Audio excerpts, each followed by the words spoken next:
The 2015 World Series of Poker is brought to you by WSOP Social, the #1 play for fun poker game. Free download for your mobile device, tablet, or PC at playwsop.com.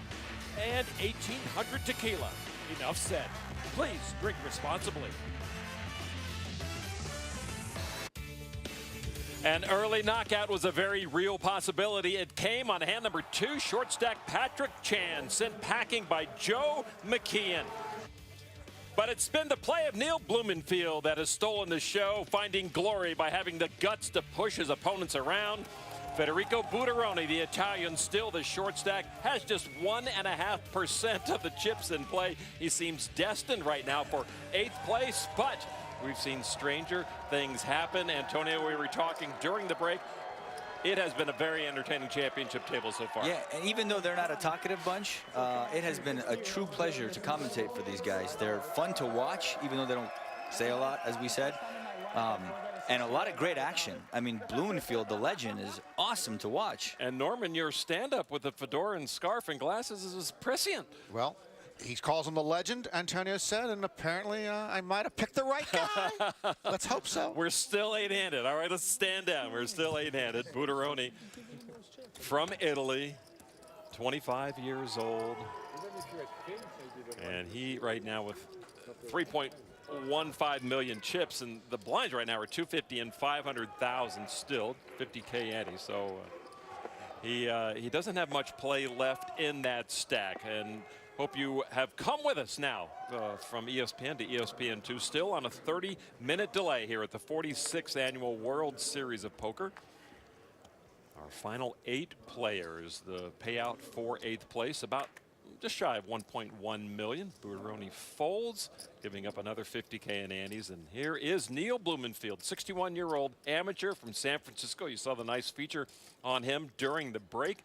Brews beer, rides bikes, loves to travel. Now poker is his life. I would like to have a beer with that guy. A homemade beer from him. He makes good beer. For Zvi Stern, 2nd place still with 27.8 million. Blumenfield with 27.3 million.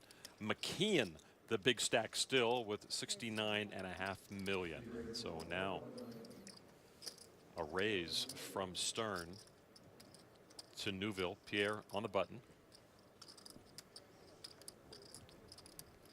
Sometimes we have a little trouble reading the cards. Been pretty good tonight, but with the RFID technology, the cards actually have a chip implanted in them, and they sit on a reader, much like you have the scanner at your grocery store that scans the prices of everything. And sometimes the bread costs $37.50. You know, you got to deal with it. Pierre calls with pocket 4s. Well, this should be fun to play with Stern's cards in the dark. We can try and like guess. Old school, right? Yeah, Norman Chad can show us his reading abilities. All right, hijack raise from Stern to 1.1 million. How many possible starting hands are there? 169, not taking suits into account. If you take suits into account, there are 1,326 different hand combinations. A couple of diamonds, ace high. Pocket 4s miss their chance to flop a set. I believe Stern has at least one card in his hand over a 4. That's as far as I will go. Nice. You are a very talented man. Oh, look, they Norman. put up the 9. You nailed it. All right, so there we go. Queen 9 for Stern. It had been folded to him. He's got a gut shot. Yeah, the gutter, He's you know, he was the pre-flop raiser, so he should follow through with a continuation bet most of the time here. And Neuville will probably just give up with a pair of 4s. That is 1.4. $1.4 million from Offers V. And there is the fold from Pierre. He's right to call. You look to try to flop that set, and it doesn't happen. You just generally have to get out of town. So Stern solidifying his hold on 2nd place right now. Over Zvi. Had a birthday during the break. Can be a very entertaining player to watch. As mentioned, Chan went out in 9th place. It's crushing. I mean, you hope that doesn't happen. you come here, you wait 4 months, you've made November 9, and you want to see fireworks, and you provided the fireworks, but you are the one ended up getting burned in Patrick Chan's So case. we are 8-handed. We still could have the first Belgian main event champion ever. We still could have the first Israeli main event champion ever. And if Federico Buteroni can get off the schneid and get lucky, we still could have the first Italian main event champion ever. See the payouts. The next payout almost 1.1 million. Speaking of international winners, you look at the list of winners at World Series of Poker Europe. No Greek player had ever won a World Series bracelet. In Europe, they won 3 of the 10 events. Amazing. That is amazing. And one of them was not Athanasios Polychronopoulos.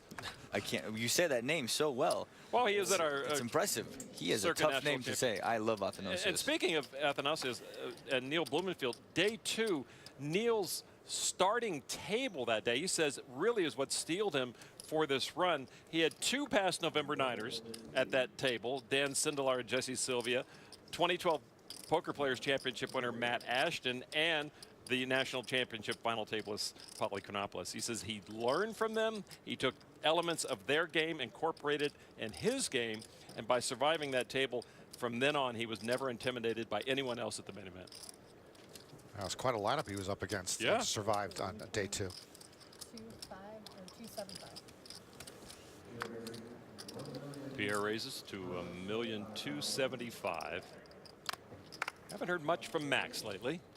Neuville with pocket queens. Saw Pierre win a nice hand with pocket aces recently. He got Neil Blumenfield a fold, ace queen suited, and then it was a suited king jack, I think, of hearts for Stern. And with pocket aces, Pierre took that pot. So it looks like he's the one due for a little rush, as we saw Neil get aces and then queens, and now it's Pierre's turn. It's such a good feeling to have 2 queens in the cutoff. When everyone expects you to raise with pretty much a very wide range of hands and you wake up with 2 queens, it feels good. This looks like trouble. Canuli, the second short stack, just calls. And Tom Canuli has not had any good feelings yet at this final table, and he's down to 16 big blinds. And that's when King 9 of hearts looks really good, when you haven't had much happening before. I mean, if Canuli catches any part of this flop, he's going Whoa, he got a very nice part of that flop. Still behind. Yeah, he's still behind with the flush draw. And I don't know if I like that check. I would probably just shove, given the chip stack sizes, and hope to get it through. the queens and the Broadway draw for Neuville, they both check. And another heart. And Holy so Canuli. Canuli turns the nut flush.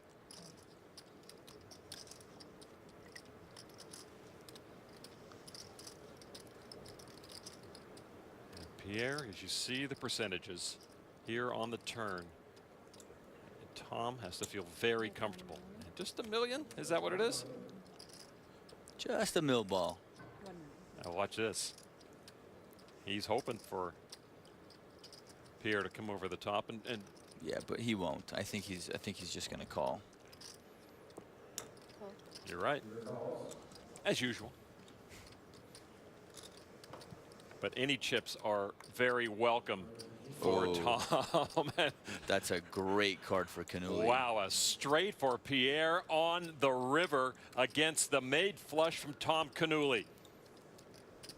Well, this is one of those spots where if you put your opponent on a range of hands that could have a queen in it, a check is a better play, because he's always going to bet a straight here. But if you think maybe he has some sort of a 2-pair kind of hand, or a hand without a queen in it, obviously you probably just want to bet. What a time for Canuli to turn the flush with that short of a stack. Pierre with almost 3 times the stack of Tom Canuli at the start of this hand. Yeah, this is bad for Neuville.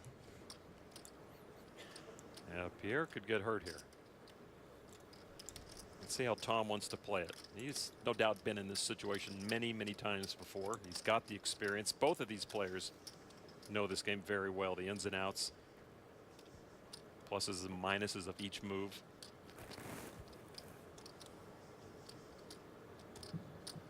Okay. is 3.2.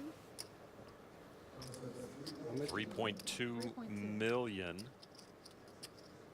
Yeah. That is more than half the pot. Kind of hard to believe that Pierre could get away from Broadway here. I can't. There's no version of him folding this. No version. Do you like the bet size? Did Yeah. Pierre fold? Oh, Pierre made the call. There is the call, and Tom Canuli will show the flush and take the pot. Talk about a drink of fresh water when you needed it most. Boy, you sure needed that one. Finally, a reason for Tom Canuli to smile. Yeah, nothing's been happening for him for 30-odd hands. He was down under 20 big blinds. Now he pushes up to nearly 30 big blinds with that flush. Even though he is the youngest player at this championship table, Tom Canuli does have a unique perspective on life. You know, just like being a little kid and like having a dream and like working every day and fighting and never quitting. I can't really put it into words for you because it's just something that was inside of me that I was never gonna quit. You know, I was either gonna die or I was gonna fight until I got here. Yeah, he said he was in this tunnel and saw this tiny light, and eventually the light got bigger and brighter, and somehow always knew that, you know, he would see the light and get there. So they'll hear you. A very passionate young man who has a clear vision of what he wants. He worked in the family business, family restaurant for, I think it was 3 days, he said. He says, I was tired of wiping tables. He went to play online poker, deposited a few hundred, and by the end of the summer, he had a couple $100 grand. And now he's at the final table of the main event. And man, he comes across as such a genuine, loving kid. I mean, I almost got a little teary just listening to the passion he has in that interview. So Canuli remains in 7th place of the 8 players, but he's up to 14.3 million, so he's above his starting point. Buteroni, FYI, with just 3 million. Stern with a raise with pocket jacks. And now it's really interesting because Canuli, Beckley, Steinberg, and Neuville all have between 14 and 17 million. And they're actually sitting in a row. And so it does change the dynamics because, you know, you outlast just those 3 guys that have the same as, approximately the same as much as you, and you go up in the pay ladder a decent amount. Joe McKeon has almost the exact same chips count he had after he knocked out Patrick Chan in the second hand. He started this final table with 63.1 million. Chan went all in for a little over 6 million, and so there you get your 69.4 million for McKeon, who calls with 9-8 off. A couple of 5s and a queen. Jacks are still good. Jacks are very good here. Angry check from McKeon, it looked like. Very angry.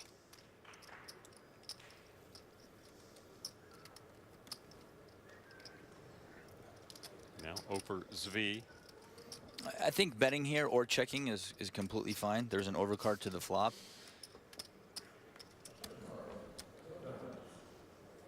And even though there's an overcard, it doesn't mean that your opponent has it. And so a lot of people think, oh, there was an overcard to the flop. Well, my hand is probably no good. That's actually not true. If you have pocket jacks, about 57% of the time, an overcard will flop. I can't believe somebody bought you a calculator. I know, he's going to be insufferable now, bringing numbers our way. I know he didn't find it on his phone, because I know he can't use his phone.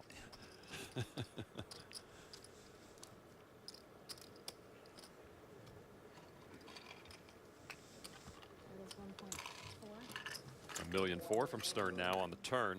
And well, obviously McKeon wouldn't check back a queen twice, so Stern very comfortable betting there. And a shuffleboard fold once again from Joe McKeon, who, if you scripted anything about this main event final table, it's not going according to script, because a lot of people are stacking chips, even though he's got a very comfortable lead still. He's got to be a bit frustrated, I'd imagine. We've seen it time and time again. It's over Zvi Stern there, who had a hand. He bet it. And once again, McKeon given a few chips away to his opponent, but we could see that there was that pounding of the table with Boom. a fist. What does that tell you if you're his opponent? It's just his way of checking. I don't, Okay. you know, It's I not don't a big thi- deal. I don't think he doesn't take me. He doesn't come across as the kind of guy that's going to play with emotion. You know, I think he's completely taken emotion out of the game, and that can actually be beneficial to a player. So, and we shouldn't lose sight of his 68 million chips. yeah, he's you still know, the chip leader. It's disrespectful. You know, I don't know what he expected, but if you're sitting here with double the chips of anyone else, 8-handed, you got to be a happy camper.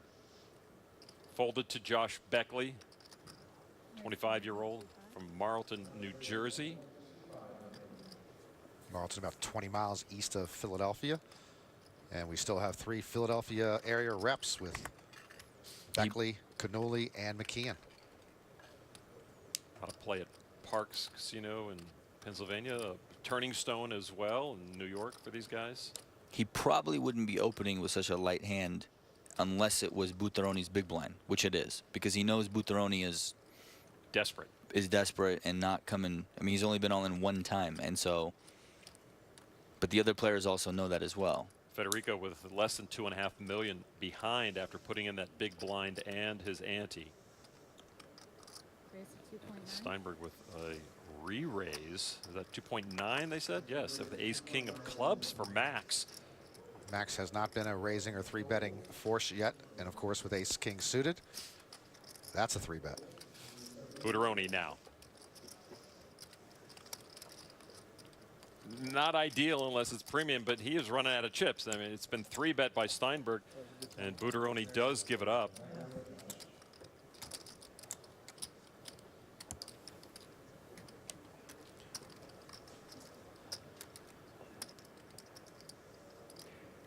Again, Josh just siphoning seconds from all our lives here with 9-8. Well, we've seen crazier things. I mean, look, a lot of times if you think your opponent's 3-betting you light, sometimes you want to take a stand and you know, teach him a lesson with a little 4-bet. But I don't think we're going to see that happen now. Steinberg hasn't been out of line at all. He's been playing pretty conservative. There is the fold, and Max will take it. He had a hand worthy of a 3-bet, and he'll stack the winnings as his stack grows. Buderoni in even more desperate shape now at this championship table. Come on back to Las Vegas. It's been a lot of fun. We've seen a lot of style at the poker table. How about getting to this championship table? The Lamborghini pulls up, and out steps Federico Buderoni. Oh, the Lamborghini puts Beckley's BMW to shame. Doesn't it, though? And I want to tell you what it does to Joe McKeon's set of wheels. He's got a Prius. Tunnel cam to the man with a target on his back. Federico Buderoni may be hopping into that Lamborghini and heading out of here if he doesn't get something going soon. The extreme short stack under $2.5 million. Here's how other short stacks have fared. And it was Jeremy Osmus who has fared best in the recent years. Otherwise, you're destined for the lower third.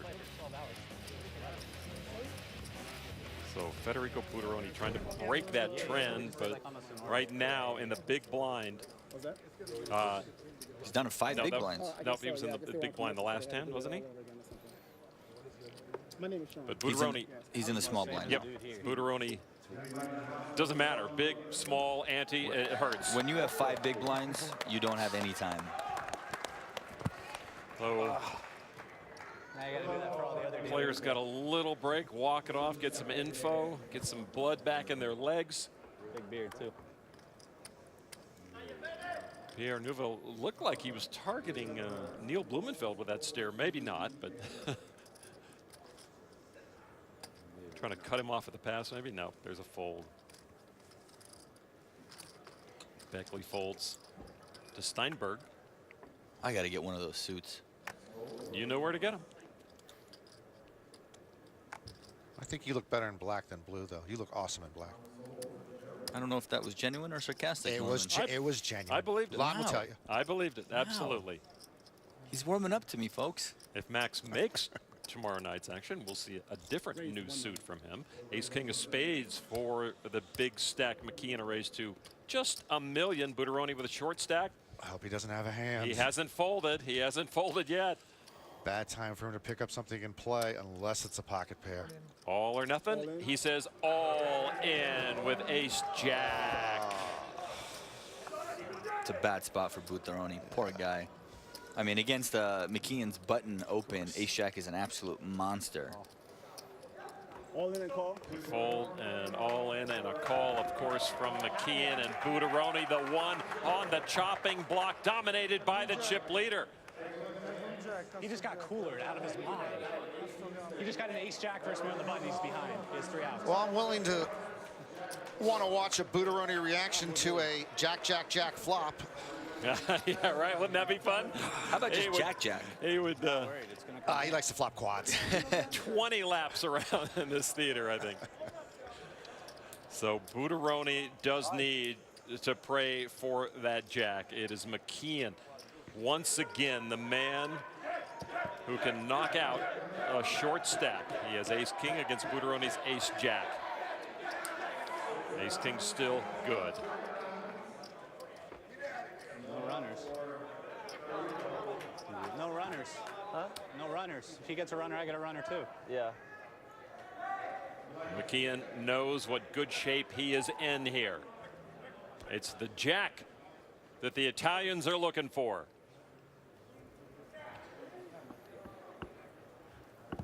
McKeon trying to get us 7-handed. No runners, and so Buteroni is down to the 3 outs. Needs a jack.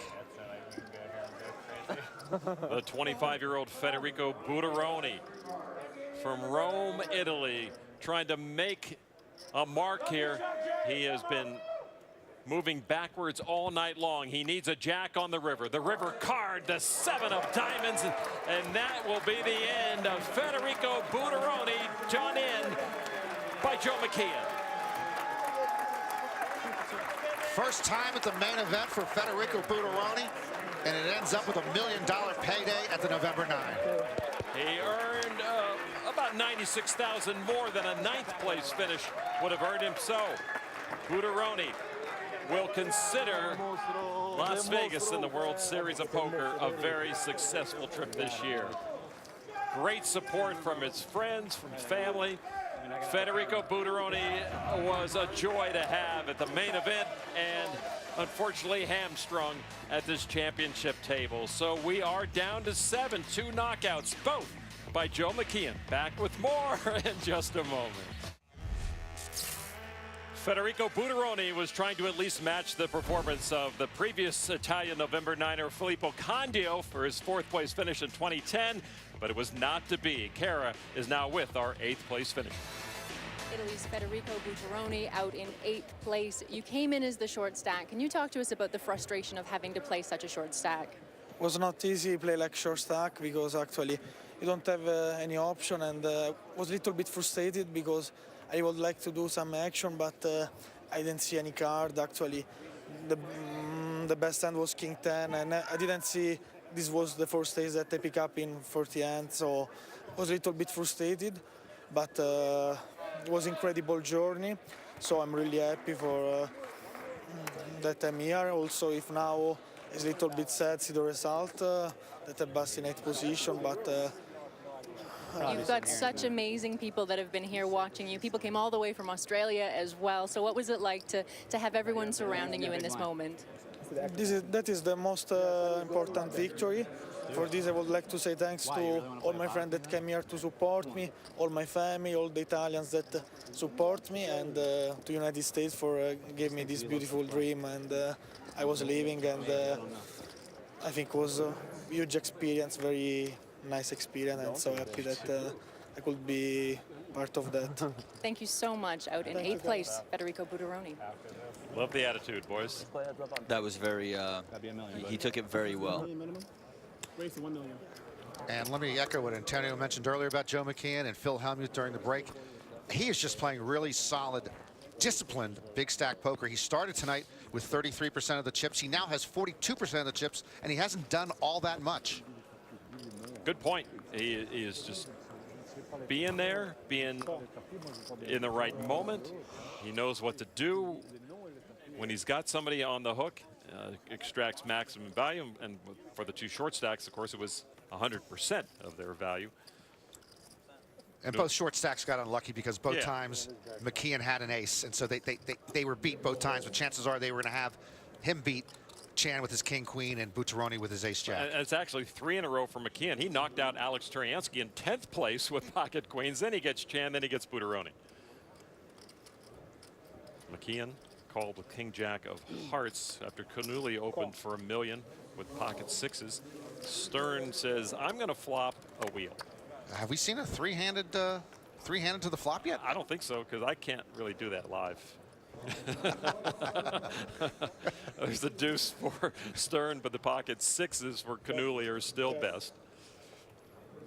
It's a tough spot for Canoli. Even though he has the best hand, he has the chip leader right on his left who called a raise pre-flop. Check. It's like he's ordering another drink. King of spades. It's McKeon now with top pair and the advantage.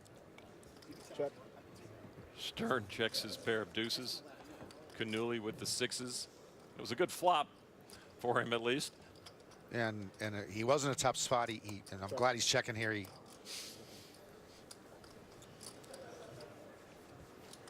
Yeah, I mean, McKeon is probably going to bet here. I don't think he's going to give off another free card. Bet is 1.5. $1.5 million, 3 of those red chips. I think this should probably just take it down.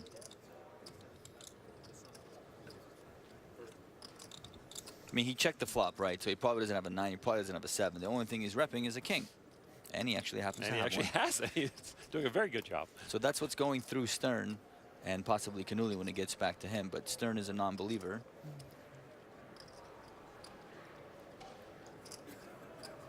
Hard to make a pair. Hard to make a but pair. Everyone has a pair. I think it's probably just going to be fold-fold.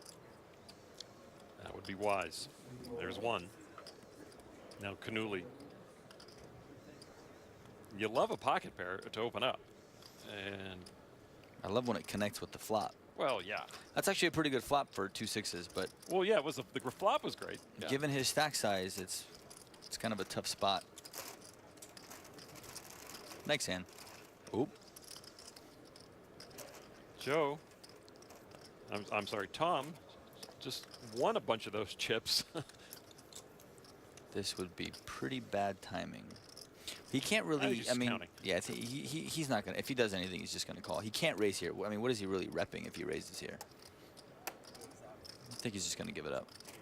Well, it's Canuli and Beckley right now. The 2 short stacks pretty even, just under 14 million.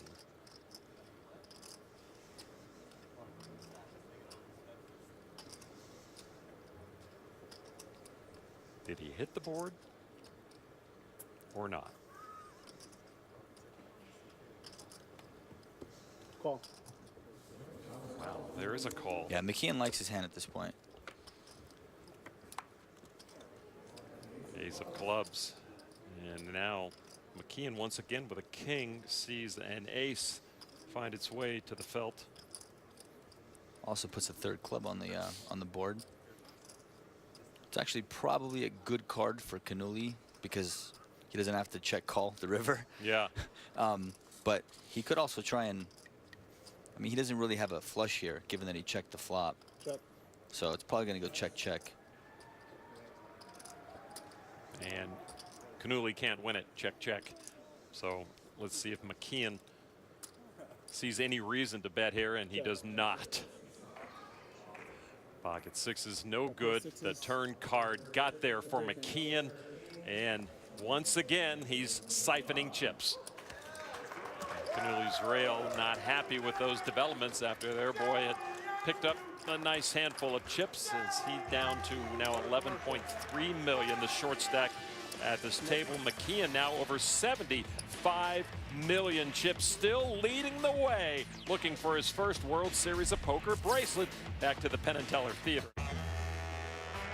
The 2015 World Series of Poker is brought to you by WSOP Social, the #1 play for fun poker game. Free download for your mobile device, tablet, or PC at playwsop.com. Beautiful night in Las Vegas. Championship table continues with 2 players out already. Patrick Chan in 9th, Federico Buteroni in 8th. They were the 2 short stacks coming into this 9-handed final table. So we continue now. 7-handed Joe McKeon has scored both knockouts this evening. He's over 75 million chips now. You're enjoying the action now here on ESPN2. 30-minute delay. 7th place is going to be worth around $1.2 million.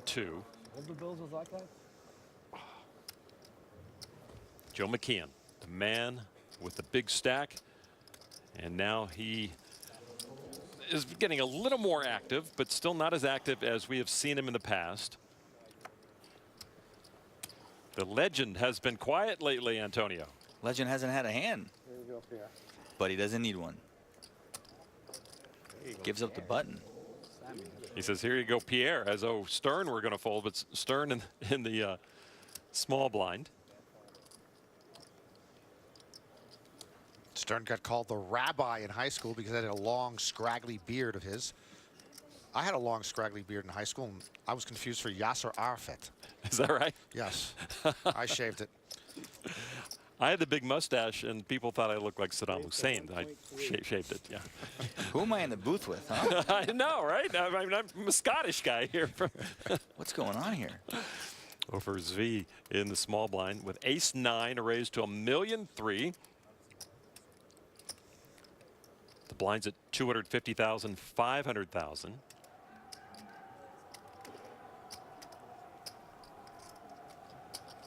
And Pierre wondering if, again, is this a blind on blind steal here?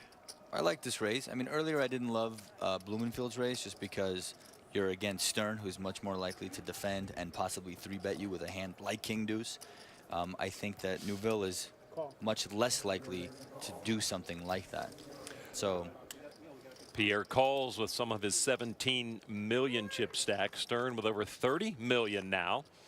The flop is 5-5 deuce, a couple of diamonds, excuse me. So ace high, still best. Stern should, and I suspect he probably will, continuation bet here on the flop. And Neuville will probably just give it up, given that he completely whiffed the flop. Pierre looks like he's just waiting for the moment to fold. Certainly doesn't look like the same look he had on his face when he had pocket aces. No, there is no comfort level at all here. 9.5. I mean, 950. 950. Big difference. Less than $1 million. What's a couple zeros in between rhymes? 9,500,000. Nice to use the championship table for dealer training too. You know, I mean, no, we've got an excellent group of dealers here at our table, and including the World Series of Poker Dealer of the Year, LaShawn Wallace. Neuville is in one of those spots where if he calls one time, it kind of puts Stern on the defense, even though he doesn't have anything. He gives his card to Stern. Well, Stern can play Omaha now. And Sean the dealer will push the pot to over Zvi as Pierre once again took his own sweet time to fold. I don't want to come in looking like too much of a dick, you know? So Stern, who started in second place, remains in second place. He bowed out of that position for a while to Neil Blumenfield, who remains in third place.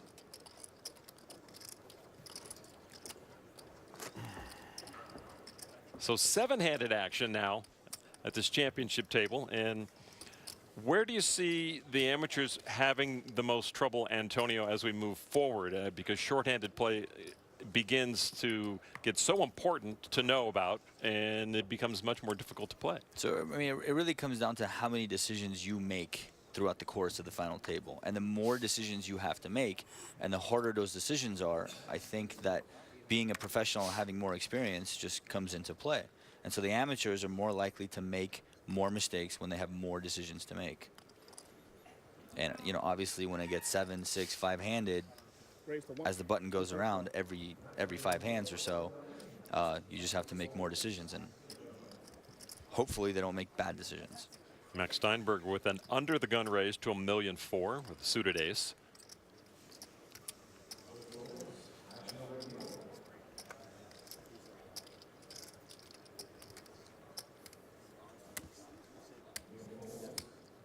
Neil looking a little frustrated. He had a nice rush, and he also had the appearance of a man who really was trying to take control of the table earlier, and that has since faded away.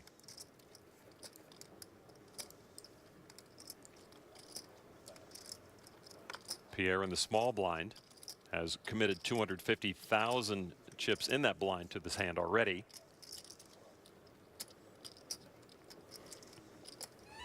And will commit no more. Not over yet, guys. Haven't seen a lot from Beckley lately. He came out firing a little while ago, and he's been kind of sitting back the last couple of orbits. He's in 6th place now of the 7, and it'll be Steinberg who does take that pot with the under the gun raise. Max, known primarily to casual poker fans for his jack high call at the World Series National Championship in 2013, and for knocking out Phil Ivey that same year in the main event, set over set.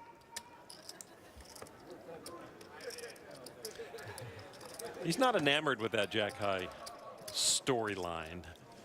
Jack high, jack high, jack high, jack high, jack high. He's a terrific player. Yeah, he is. He handles himself so well at the table, and he may be better known to casual poker fans in just a couple of days as main event champion. A lot of people are thinking that very thing. Me too. Of course, Joe McKeon has other plans in mind. Max very happy to be quite patient, as we were seeing McKeon here. McKeon very patient, as we mentioned, not playing a lot of hands, yet he has increased his stack by about 12 million. Just chipping up slowly without putting anything at risk, really. He tried 1 4-bet against Neil that didn't work, but you know, I kind of like it.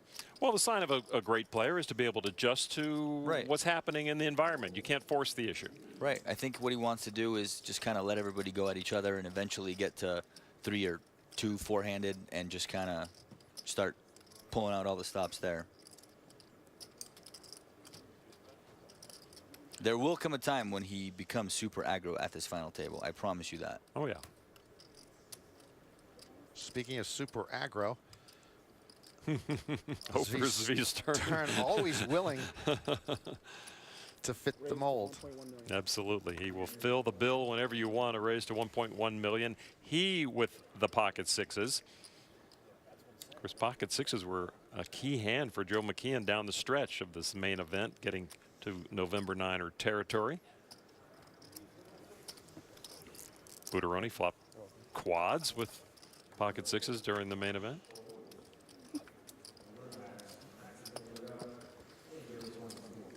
So Stern will take it. Success in poker isn't just about skill and luck, and if Stern is correct, it's also about desire.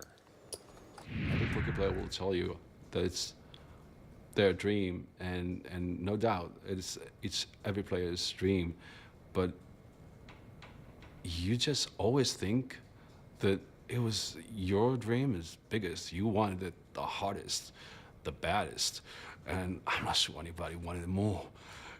I'm sure they all think that, but I'm really sure that I wanted it more than everybody else, you know? Wow. Well, I don't know if Zvi wants it more than anybody else, but I'll say this. When you come from Israel as a poker player, you got to really want it, because there are no card rooms or casinos there. You know, there's no poker playing colony that you can exchange stuff with. So it's really hard to emerge from that culture to play poker at a very high level. And we talk about Neil wanting to move to Florida because to play more poker, or Ofer Ziv saying, oh, I love the World Series Europe because it's close to me to be able to play poker. It's just a different mindset. It's a long flight from Israel. I have heard of private games in Israel. I'm sure there are some underground games, but you definitely can't walk into a casino. Stern faced with a raise here from McKeon with king 10 of spades. Ofer says he was going to approach this final table like a little leaguer who gets to pitch in the majors. He's got plenty of confidence in himself, and he's got confidence that he can play any 2 cards too. Min raise in vogue right now.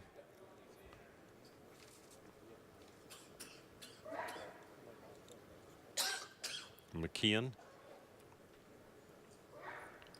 testing the others with a very playable hand, and if you raise and take it, all the better. But he's going to find some resistance from Ofer's V, who repops it to 2.6 million, and it's Stern with the queens. Now Stern is thinking that McKeon open in under the gun, and he's been playing relatively snug given his stack size. And so Stern is obviously giving McKeon some credit for having a real hand. Having 2 queens certainly gives him a lot of comfort here. Fold around to Steinberg. Max folds his small blind, Canuli in the big, and he gets rid of it. 2.6. The re-raise back to McKeon. Yeah, I mean, this is just a pretty standard call here. He has a very, very good hand. He definitely wants to see a flop. No, wow. It was 1.6 more, huh? Wow. Ofer's V will take it with a 3-bet. McKeon, a good read, or maybe it's a good read. I mean, I know that I would always call to see a flop with that hand, even though I'm out of position. maybe more trouble to be had than chances to It wasn't nice.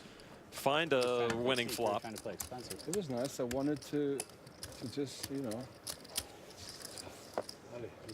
So Ofer's V Stern up to over 35 million. You see the last 5 hands that he played, and he's got a net gain of 3.6 million. And buoyed by the pocket 6s in hand 39 and pocket queens in hand 40, providing much of that gain.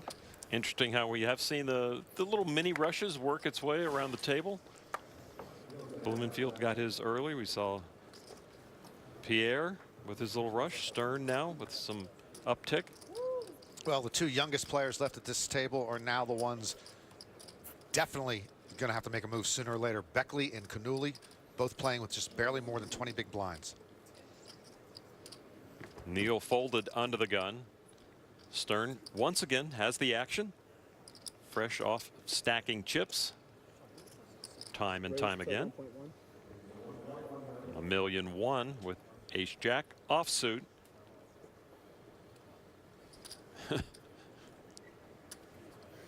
What have I gotten myself into? I love this guy.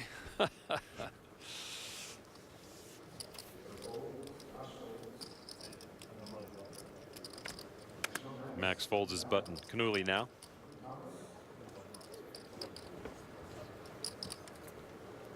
To have so much talent bottled up in that 23-year-old mind, and then to be hamstrung with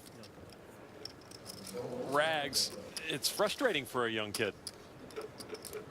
But he is making the right play time and time again. And I'm sure there's many opportunities he could have gotten himself in trouble. So folded to McKeon. McKeon with a small ace makes the call, and he'll look at a flop and hope that he hits it. There's an ace for both. Couple of aces. Oh my goodness. That's great news for Stern. Horrendous news for McKeon. Check. Well, he'd welcome a couple overcards. Try to chop this thing, but so there's the check after both flop trip aces. This should probably go check, bet, call, check, bet, call, check, bet, call. I don't really see McKeon check raising here out of position with ace 8, even though he has trip aces. 1.4. It's almost certainly going to be a call. You might want to mark this hand, Norman, for the Norman Chad School of Poker and playing the weak ace for future seminars. This would be a good example. We still have a decent chance for a chopped pot if it goes to showdown.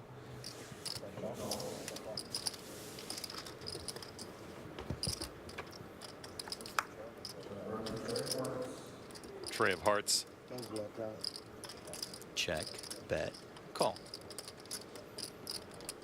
Still chance for a chop if Check. the board pairs. You got the check part right. You gonna get the bet and the call part right? I would bet anything on this one. I think you would be right. But we'll see some Hollywood. He'll think about it, count a couple chips, take his time.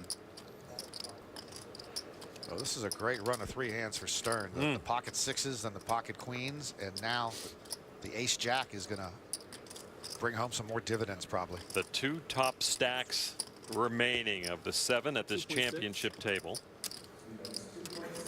have both flopped trip aces. 2.6 million now from Stern.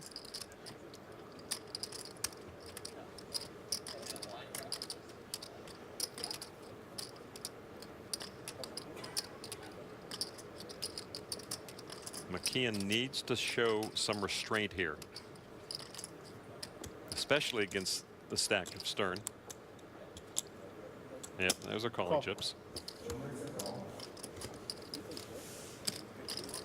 Antonio's plan coming to fruition. There, I mean, he could fire the river, just to kind of. What happens a lot is if you bet the river, you prevent the guy from making a bigger bet in position. And if McKeon fires the river, there's no way that Stern can raise anyway. But you see it's the more overcard. likely check, bet, call. Yeah, it's 3 aces, a king and a queen for both players. McKeon is running pretty good. He's pretty lucky to be chopping this pot. With ace jack in Stern's hand, yeah. Yeah. Goes runner, runner, or well, not runner, runner, but he got the overcard where he needed it.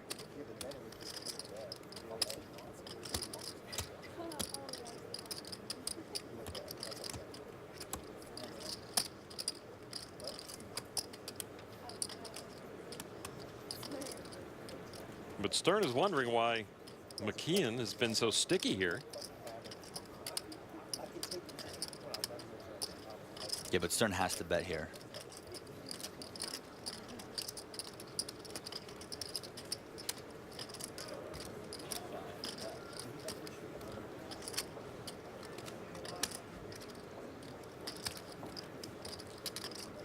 Bet and a call here gives us a chop pot. Both players with 3 aces and then the king queen on board. You can't go crazy either.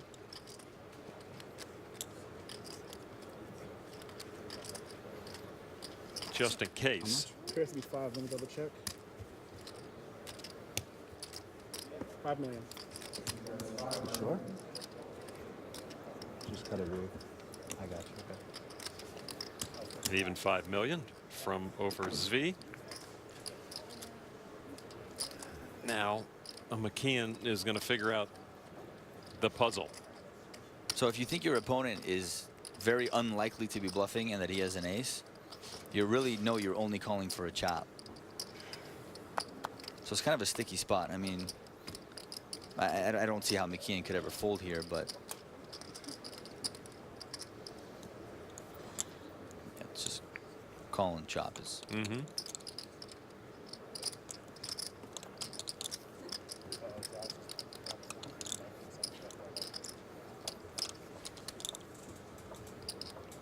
Having fun? Wow. He's talking. He's alive. He's channeling Danny Got Negron. anything? You got anything?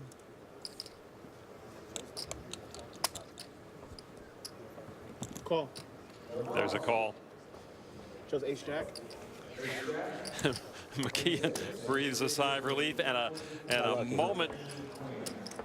Stern thought he had it with a call, but it is a chop pot. I'm good at that, remember. That can be very disappointing and disheartening for a player. So the 2 top stacks jousting, both flop trips. McKeon found a call on the river, and they'll split it up. They are still the 2 top stacks. Still 7-handed here in Las Vegas. The 2 short stacks, the first 2 victims, Patrick Chan and then Federico Buteroni, knocked out by our chip leader, Joe McKeon, who has built his stack to over 74 million with some very solid play. McKeon been controlling the action lately. Stern surges after Blumenfield had taken over second place. Ofers V now with a very solid hold on second place with almost 35.5 million chips. Oh, fear. Quickly now in my big blind. Just let go of one. Thank you. Pierre, can you fold one quickly? It's his big blind. Oh, yeah. My pleasure. Neil Blumenfield not so subtly asking Pierre to step up the pace a little bit when he folds. I agree. Yeah, I mean, you don't want to play too slow. I think it's, you know, as I said earlier, at the final table of a tournament, it's completely fine to take 4, 5, 6 seconds per decision, every hand, just to kind of keep it consistent. And then when you have a real decision, you can take all the time you want. But to do it early in the tournament and take time for every fold, I think is just ridiculous. Just a call for McKeon in the small blind. Neil can see a free flop if he wants. McKeon, you see, with king 9. So you can't speech me then raise. That's not fair. McKean seems a little bit more loosened up emotionally. He does. In the last few hours. Another king for McKeon. Man, the and kid another can ace in the flop. Kid can make pairs, let me tell you. That is 500. Minimum bet of 500,000.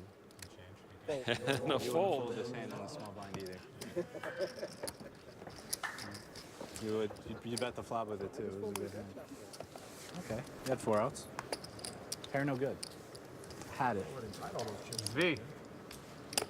Joe bet 500,000 with 1 chip. It was the red. I didn't know if it was just his view or not. Oversized chip, the biggest chip in play at the moment. Lavender chips worth 100K each. And the green chip still in play because they need it for the 50K ante. Need a couple of them, actually. What's that? Well, you guys are battlers. I'm a tight one. Yeah. Wow. Okay. I need 500, please. You know you would have flop top Could you pair. just muck your big blind too? I'm sorry? Can you just muck your big blind also? Well, no, I think it's not my turn to make requests now. Maybe. Hey, did you hear that, guys? Joe has the button. Did you hear that, guys? V in the big blind. We're 50-50. Action on Pierre Neuville. And yeah, Neil's little message got through. A little quicker fold. Beckley. Haven't seen much of Beckley. He folded, as did Max, and now Tom Canuli. Tom Canuli has shown a lot of patience so far at this final table. More patience probably than you would have. That is for sure. I'd be busted by now. The youngest player with a raise to 1.4 million with 6-4 of clubs. He's raising into the chip leader. Loosening up a little. Yeah. McKeon folds. Neil Blumenfield in the small blind.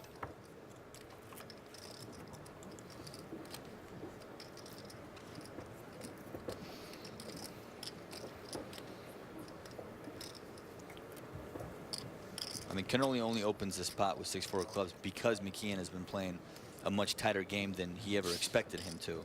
Otherwise, if McKeon was super active on the button, he'd never open this. The legend lives. He still has Stern behind him no matter what he does here. Raised to 3.2.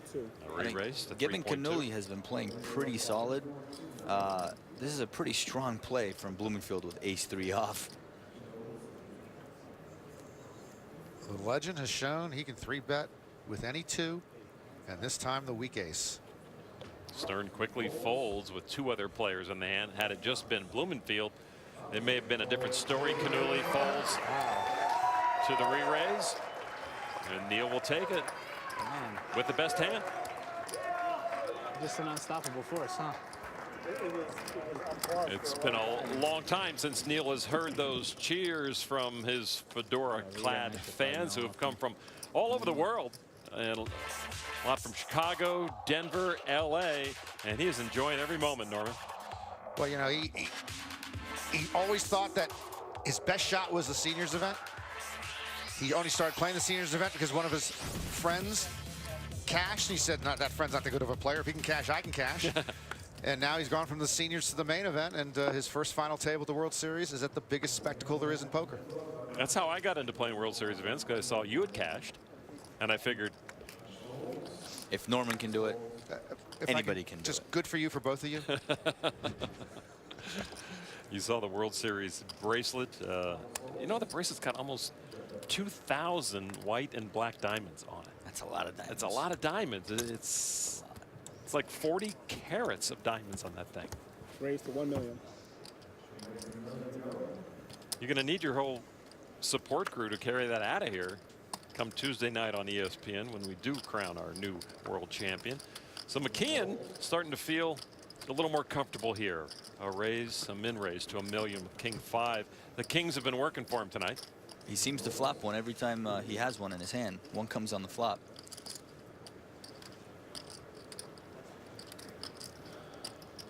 Yo, King 5 offsuit. I mean, against Nouveau in the big blind, I like it.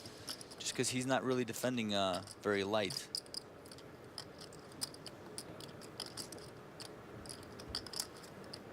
Pierre and his wife Claudine has been on a wonderful poker voyage through these years. And he says she's turned into a terrific poker supporter. No way. How do you know?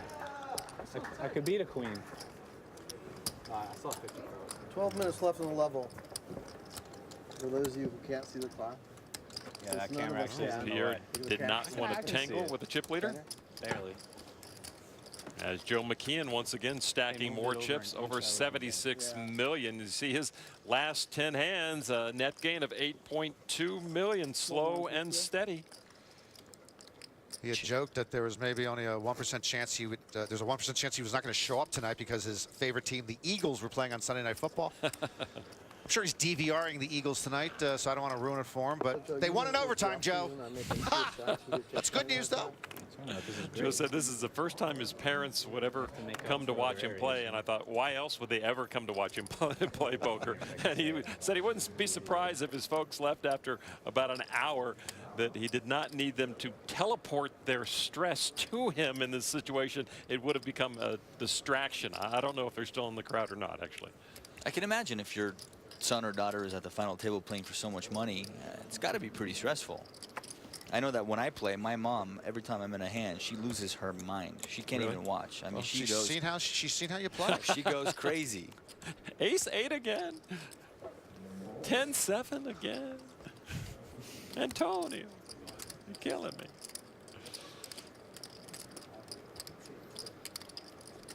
You see the button in front of Stern. It has been folded to him.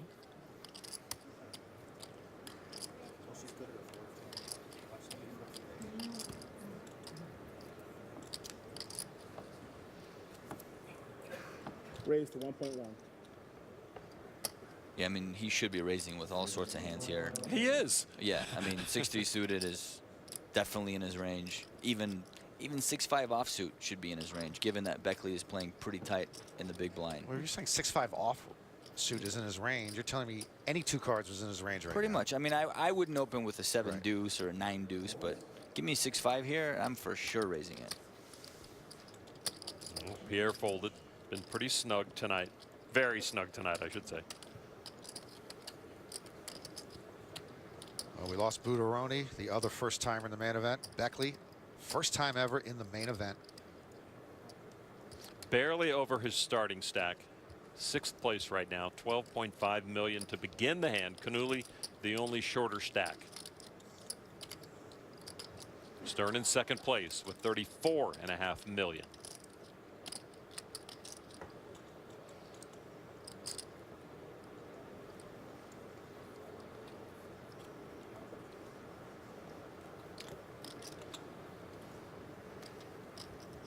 So this exact thing happened a couple of orbits earlier, and Beckley had the old 10-4 offsuit. So it's a pretty good time to wake up with 2 queens here. But unfortunately, Stern doesn't have really much to continue with. Well, Stern has been known with any 2 cards to two crazy things. If he thinks Beckley is just playing back at him. What we have seen with Zvi, speaking of pace of play, that he sometimes will take an awful long time, or longer than you think one might take, to fold a hand that he was going to fold all along. This appears to be one of them.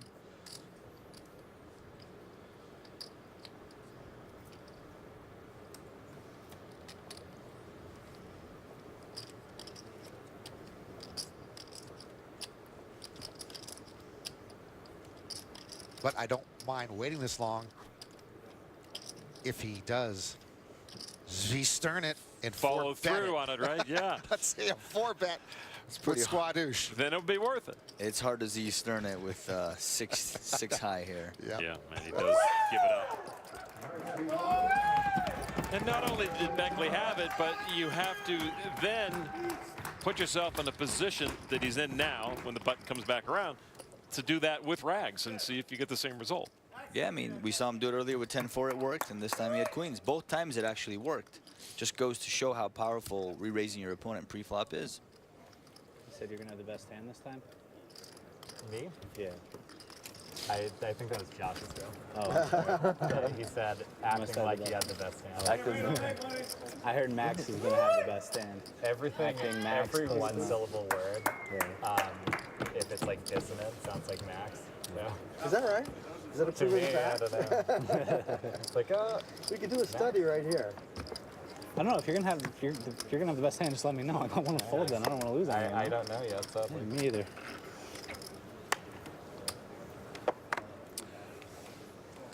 So a little talk from our final 7 players. Next payout worth $1.2 million. Still not a big jump from what 9th place was, and 9th place money received by all 9 of our finalists back in July when they became part of this prestigious group. I know we can't see all the cards, Antonio, but if you had to grade these 7 players on their play so far, is there anybody in this group that you would give even below like a C+? You know, I think Neuville hasn't played his best. I think he's played a little too tight. I would give Neil Blumenfield an A+ so far. I'm extremely impressed with his play. I also like how McKeon's playing. I think he's just solid and good and just waiting patiently. 1.1. And everyone's picking up on what Pierre has been doing, or more accurately, not doing. And Right. so we should be seeing more of these type of raises from Stern. I think that most people probably want to play a pot with Neuville at this point. Based on what he has done, Didn't have the best hand, huh? and all the other factors, think he'd beat anyone on that easy to read. I mean, if he starts getting into a hand, you figure him to be tight. I mean, do you see Pierre taking a left turn at some point? And I wouldn't say easy to read. It's just that he's probably a little bit. He doesn't give. It doesn't bring as much danger to the players as someone like a Stern or a McKeon or someone like that. Okay. He's kind of an ABC player so far at this final table. so Stern has been raising Pierre and getting away with it. Is Ofer Zvi's first main event cash after a handful of attempts. Gotta build up your sponsors, right? Of course. Played poker as a youth, got away from it, and then Pays me different. caught the bug again watching Greg Raymer win the 2004 main event. Came to the World Series poker, and he was able to meet Greg, so that was a big thrill for him. Partly, actually, yeah. In Neuville's defense, he did make a huge 4-bet with King-6 suited on day 6, I believe, and won a massive pot against 2 queens in the small blind. So he definitely has that gear in him. We just haven't seen it at play yet. 1 minute. McKeon, once again, a minimum raise. 8-6 of spades.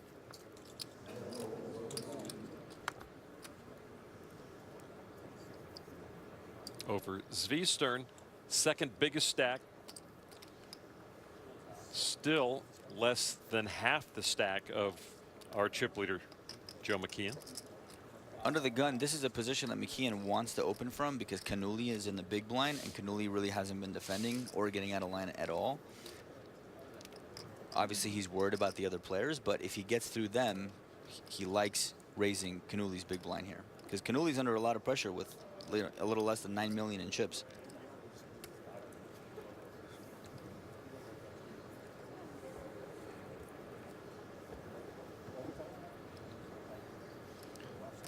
So Joe, with these little raises, again, with now starting to see any two cards, kind of taking the temperature of the rest of this table, as he perhaps maybe will try to escalate this later on. Yeah, I mean, he's definitely playing more hands. He's loosened up a little bit, but he's still not out there just getting out of line. I mean, maybe the King 5 wasn't even getting out of line because Neuville was in the big blind. And here he has a hand that could hit the flop and could work with. So folded around to Canouli's big blind, and he does fold. Good man. And McKeon will take it again. This is just going to give him more and more confidence for the man who cashed 3 times during the break for almost $94,000. And he's good at a lot of games. Quote-unquote world champion once at Risk. Says he plays tight at Risk, plays tight in poker. And as you also just saw, he plays Hearthstone. I think you've got to be aggressive there. So there's the update. He's actually taken out the last 4 players, including 11th place Daniel Negreanu. I was sad to see Daniel go. I think he would have been a great addition to this final table. He certainly would have made it a lot more talkative and a lot more fun to watch. Everyone else is from Philadelphia that's like in there. Is he getting game results? Yes, I think he got game results, and so he showed off his Eagles jersey, the jersey of linebacker Connor Barwin. Thumbs up as the Eagles beat the Cowboys. Joe played in 22 World Series of Poker events this year. Quite a busy boy. 4 cashes. Never. Always a road team. Raised to 1.2. Yeah. So Great Blumenfield Sunday night game, 3 and 4 versus 2 and 6. opens the action for $1.2 million.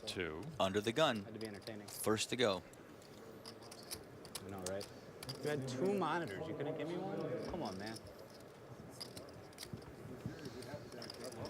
So at this point, you would think you would get an updated read. Can you throw out the book that you had on these players during the summer, and what happens tonight is all that matters, Antonio? Yeah, well, I mean, you want to take everything into account, but obviously when you have 4 months to study and prepare and get coaches, things change.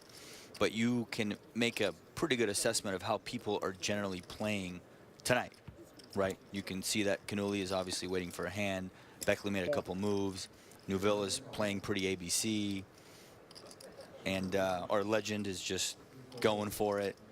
This could be fun. Pocket 4s was the under the gun raise from Neil Blumenfield. Pierre called only with ace king. And now Max Steinberg on the button gives it up. It's an interesting just call. He has 14 million in chips. I guess he, you know, the pay jumps are getting pretty significant now. And so his hand is, nobody will put him on ace king. All right, here come the old guys. Pocket pair against ace king. And there's a 4 in the flop and top pair for Pierre. From Bradford, oh brother. This is bad news for Neil. Wow. There's probably no version of him getting away from it. What a perfect flop for Neil Blumenfield. Yeah. He's pretty happy. Set of 4s, first to act.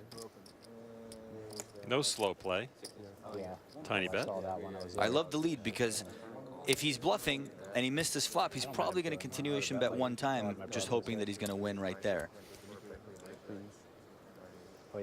To have 4s or any similar pocket pair and see that window card, it's just sky high. Seeing a window card of your set is one of the best feelings in poker. I've actually never experienced this. So. Never. Give me a break. This is where he 3-bet me. I'd like to know what he had. Just a call. I folded to his 3-bet. What position were you here? I raised under the gun. Interesting. Just a call from Pierre. Ooh, that's a bad card for Blumenfield. I mean, it's not a Full bad house. card with his hand, but it's probably going to slow down the action. With the paired board, possible with a higher full house. I'm playing a hand. I should probably watch. Check, check. Oh, well. River card. Tray of spades. Just folded my big blind, man. Painful. They dealt me bad cards. This is a great spot to check raise your opponent if you think he'd value Well, bet that's a the king, right? You know he doesn't have a queen because he checked back the turn. If you think there's a possibility he has a straight draw or a flush draw and missed, or could potentially value bet a king, you definitely want to check shove here. But if you think he has a king and not going to bet it, then you probably just want to bet. But given there's a lot of straight draws and flush draws, I probably would go for a check raise here on the river. What about Pierre raising? No, Any Pierre chance? can't raise because he's only getting called by a better hand. So a raise here would just be crazy. Call. There's a call. Full house. And what a flop for Blumenfield. Turned the full house. And Pierre couldn't do anything but pay him off there. I love it when the legend tugs at his sleeves after tabling a winning hand. I've seen him do it before. Neil Blumenfield now barely into second place, once again surpassing Ofer Zvi Stern. McKeon earlier tweeted, why can't we move the November 9 final table to Monday, Tuesday, so I don't miss that Eagles-Cowboys game. Yeah, the Eagles play the Cowboys twice a year. You know, you're in the main event, once in a lifetime final table. All good for Philly so far tonight. McKeon will try to close it out. Not tonight, not tomorrow, maybe on Tuesday. Being nice. Welcome back to the Penn and Teller Theater in Las Vegas. Lon McCarron along with Norman Chad, Antonio Esfandiari, and Kara Scott bringing you the first of 3 nights of our coverage of this championship table, looking to crown our 2015 world champion. We're on a 30-minute delay from Las Vegas to protect the integrity of the game. Joe McKeon came in as a chip leader. He is still the overwhelming chip leader. Action underway. It's been folded around to Tom Canuli on the button, who moves all in. Canuli, the second short stack. He and Pierre Neuville, the 2 short stacks. So ace-jack all in. That was rude. You saw my hand, you'd apologize. And he'll take it. You're playing for yourself. Time to go, Antonio. Ace-jack on the button. That's definitely the only play. You don't want to. Let me get in there. You don't want to raise and let anybody see a flop. It's just a shove. A rare smile tonight from Tom Canuli. Says making the main event final table is fantasy land for him. Blumenfield calls it Nirvana. Fantasy land or Nirvana, it's the same thing. Pumping a little bit when you knew you were going. You're just away. Yeah, it's just the right. Tom knew he had a tough seat when all the chip stacks were put up next to each other. Yeah, got Max Steinberg on one side, Joe McKeon on the other. Not that Canuli can't handle it, doesn't have the talent, but he just didn't have the stack to really joust with those guys on a huge scale. Came in as the 6th biggest stack. Interrupt the dealer. Interrupt the dealer. Yeah. Yeah. So Pierre Neuville now the short stack at this table after losing that key hand down to 7.4 million. 1.9. So it is Pierre that has the target on his back. Max with pocket 10s. Folded to McKeon with the button.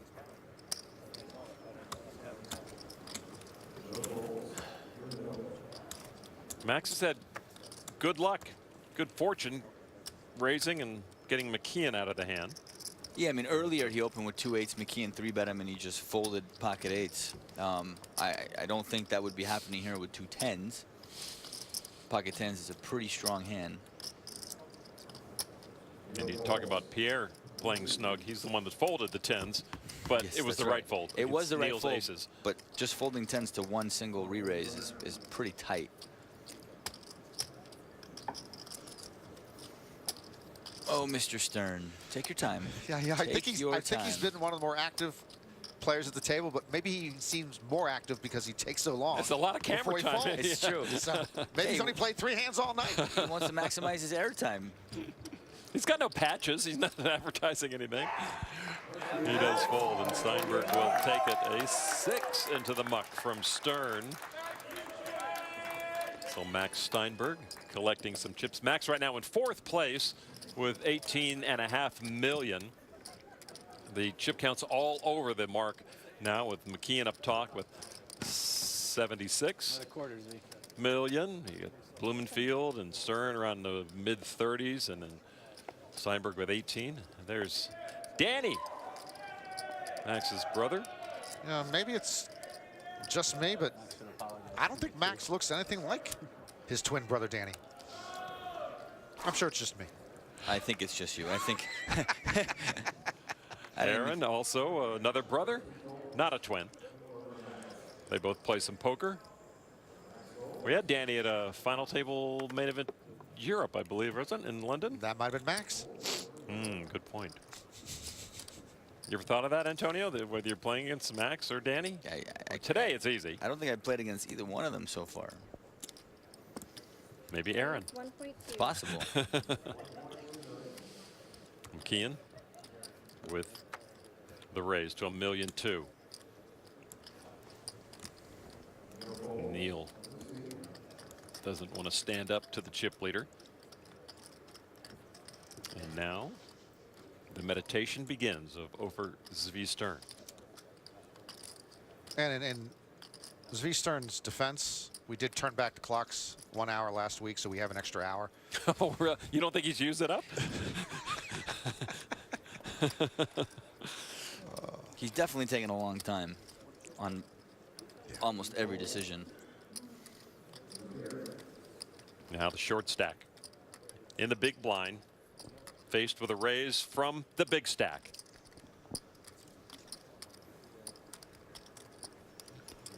And he'll fold, and McKeon will take it. 7-6 for Neuville. Neuville is getting short. He's under 7 million. It's 1,100,000 every 8 hands. Yeah, Pierre came in with a fourth biggest stack, 53 big blinds, over 21 million. But now the Belgian down to 6.6 million. So Tommy, what are all the wristbands? And with those big oversized chips, it's not a lot of physical chips to stack, and that can be demoralizing too, no matter how big those chips are in denomination. If you just have a few of them, you kind of feel like you're out of the game. Having a stub in front of you is never fun, no matter how big the chips are.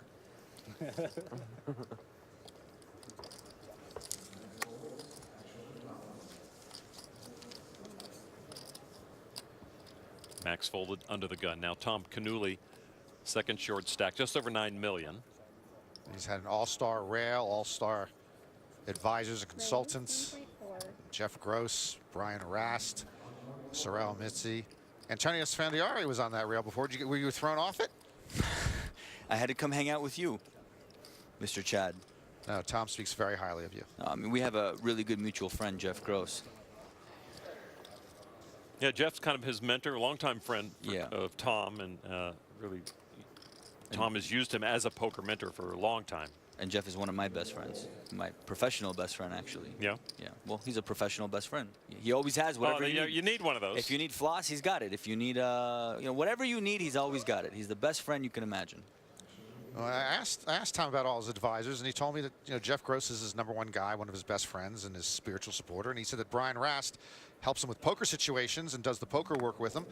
And he said that Antonio doesn't really help me with any hands, but he helps me with organizing stuff. Literally, so organizing stuff. What is that, Antonio? That's all I'm good for. If he needs a yoga instructor, I come through. If he wants to go shopping, I know where to send him. If he wants a good restaurant, I know where to go. That's all I'm good for. Canuli stacking that last pot worth over 2.8 million. He is still the second short stack. McKeon still the one to beat with over 77 million. Chips slow and steady. We didn't expect it from him, but it sure is working wonders here in Las Vegas.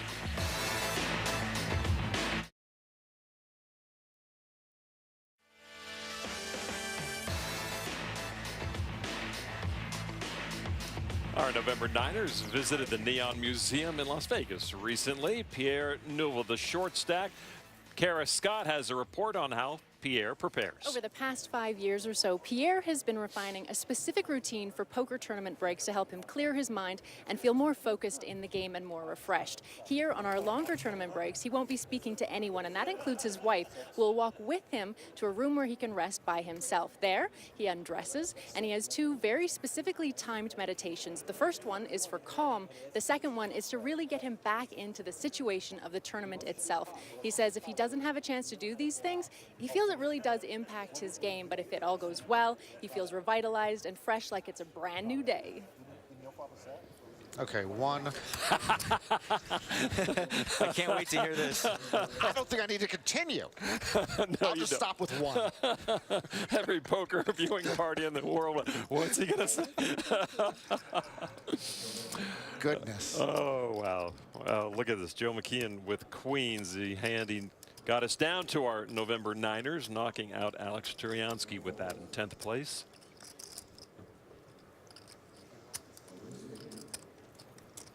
I'm not going through any locked door during the next break if Pierre is still in the tournament.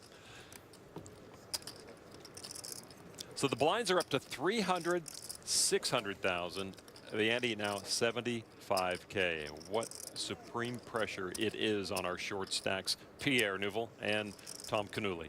It's and 1 million. Beckley's not far off that. Yeah, it's 1,425,000 every 7 hands. That adds up pretty quick. To be the chip leader when you pick up a hand and hope nobody believes you. Pocket sevens for Ofer Zvi. A call. Stern showing a little restraint, just calling here on the button. I like it. I like it in position. Max in the big blind.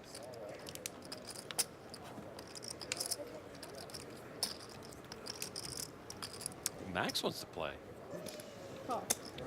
Three-way action. 3 pocket pair. Oops, sorry. You should be. I feel like one of them is going to hit this flop. You think? Someone should. Wrong. Queen's still ahead for McKeon. Check.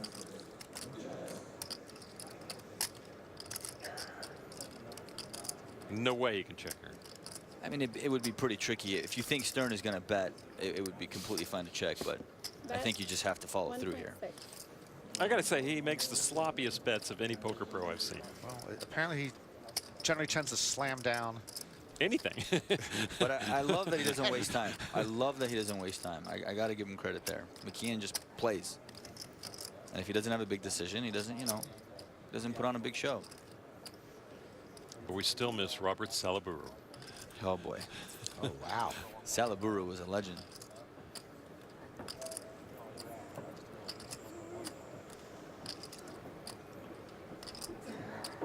Check, bet, and now Stern in this 3-way pot. Well, Stern is in a tough spot. I mean, he's in position. Pocket sevens are, you know, quite often the best hand here. You're up against the chip leader, but you do have the button. So a lot of times I would definitely take one off just to see what my opponent does on the turn. Tiny bet, 1.6 million. It's just 3 chips, you know, and 1, you know, lavender. So the trays go into the muck from Max, and so heads up now, turn. McKeon's queen's still good. Another jack. That card should actually slow McKeon down just a little bit. Given that Stern called on the flop, he could very well have a jack. So McKeon's hand kind of turns into a check call hand.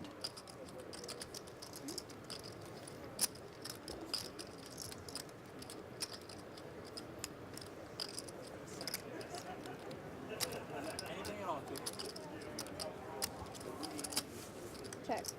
Check, check with the paired board. 5 of diamonds. Queen's up for McKeon. Best hand. McKeon knows he probably has the best hand, given his opponent showed some weakness and just checked back the turn. If he had a jack, he'd probably bet. And so McKeon's pretty comfortable with 2 queens here.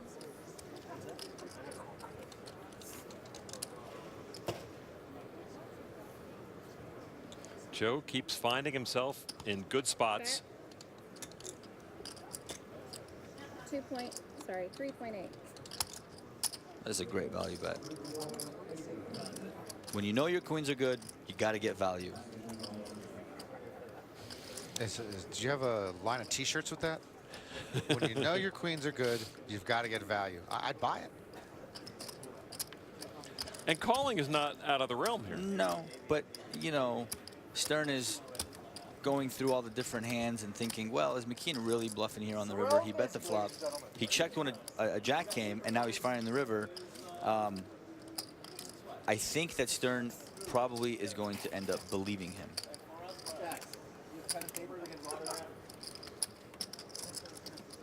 It's kind of a tricky spot to bluff on the river here, given your opponent called you on the flop and check back the turn.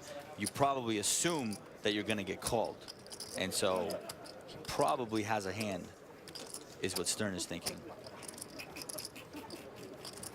Stern has had difficulty in maintaining traction at this championship table, and he does call a little hero call action here, and he doesn't even show after McKeon flips over his pocket queens, and Joe McKeon putting more space between himself and the former second place Ofer Zvi Stern, who's down to 26.5 million in third place. And McKeon now in his best final table position he's been. He's been stealthy the whole time. Now up to 85 million. We have 197 million chips in play. He's got 86 million of them. There he is. Finally. Took him a long time. You won that pot like 10 minutes ago. What's going on? It's his birthday today, guys. You got to live with him. Pierre, the short stack, with 6.2 million, and you see his lifeline, basically born in Belgium. He lives just 2 hours from where he was born in Belgium, learned to play poker early, created a toy company, sold it to Hasbro, became a European vice president of Hasbro, and then took up poker after some injuries from tennis and golf, and he was a very successful poker player. Yeah, he had serious hip problems. He had several surgeries 7 or 8 years ago when he was retiring, and he decided one day, actually when he was on the operating table, he said, if I come through this okay, I'm gonna become a poker player after this, and he survived it all, and poker's better for it. He was really was facing his mortality there, and it was a very dangerous hip replacement surgery that went bad. He had to have repaired, and told his wife, if I get through this, I'm done. Oh, and by the way, I played poker, Claudine, and she didn't even know that he was interested in it at that point. That's pretty strong. Play poker for 20 years and your wife doesn't know. Go in for a major surgery and decide, you know, this is the time to let her know. Well played, I think, by her. Right? What's she going to say? Exactly. And she's become a terrific supporter. You saw the emotion from her when he made the November 9. And it was just a very touching scene. So Pierre in all or none mode. This raise from Neil. 6. We'll take it. He does fold. Beckley back in his quiet zone. And now Max Steinberg in the small blind gives it up to Canuli in the big.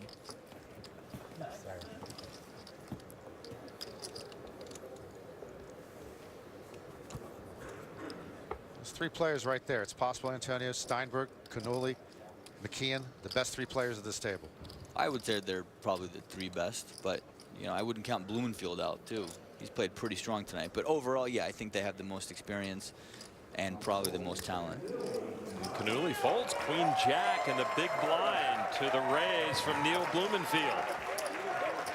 Well, what I love when you talk to Neil Blumenfield, you love the fact that he understands that he's not the best player at this table. The other players are probably better than him. He understands he's probably not going to win this thing, but he also understands with a little luck and playing the way he is that he can win this thing. Yeah, I know, right? And that is the beauty of the World Series of Poker, from event number 1 all the way through to this event 68. Yeah, no. Anybody can win. Welcome to the transplanted mothership here into the Penn and Teller Theater. And if you are a regular or have ever visited the World Series of Poker in the Amazon room and you see the setup, and you certainly see it in the shows, quite impressive. It really creates a vibe of excitement that this is something big, and it is. This is the most important and biggest poker tournament in the world. And to have the other events leading up to this, it's just a festival, and that's what they call it, a poker festival, and it's a reunion every year of players and friends and family. Yeah, there's a lot of people that I don't see until it's World Series of Poker. They always come to the World Series of Poker. Anybody can win. 6,400 players, and bam, one person has to win. Not anybody can win, one person has to win. We are down to our final 7 from the 6,420 entries. For the first time, 1,000 players finished in the money at the main event this year. The tournament directors wanted to pay $1,000. They got some feedback from the players on it, and they wanted to make sure everyone who made the final table earned at least $1 million, and they met those goals, of course. Queen, Queen 10. We've got set or trips for Steinberg, and McKeon with ace 5 off will check it. It's a pretty good feeling when you raise with Queen 8. The big stack defends and you flop trips. Oh, wow. I was just thinking, what if an ace comes out? That came out. Yep. And now McKeon with top pair. That was a very tricky check back on the flop from Steinberg. He actually doesn't love that ace because it does put some straights out there. I think, though, it's going to yield him dividends. He'll take it. Yeah. And get paid off? Yeah, he'll get paid off for sure. McKeon has top pair here. His opponent checked back the flop. And Max stealing a glance or two of Joe. I'm intimidated, and I'm in a booth 7 doors away. I really don't want to be stared at like this. McKeon, please. You see Steinberg started the hand. You see him in 4th place there with 16.775 million. And that will change very soon. So nobody has a jack. That card Max can't like. No, I mean, that's one of the reasons why the ace isn't a great card on the turn, because if a jack or a king peels off on the river, their straights are out there. But I wouldn't be surprised if Steinberg goes for some value here. I mean, I think that he probably assumes McKeon might lead with a jack on the river. So I wouldn't be shocked to see a little value, 3.5, 4 million or something. Plus, he can't possibly be raised once he bets. Yeah, I mean, McKeon would never raise here with a jack. He would only call just because there's a paired board out there. So I think getting some value is probably okay. And Steinberg is definitely the kind of player that could go for some value here.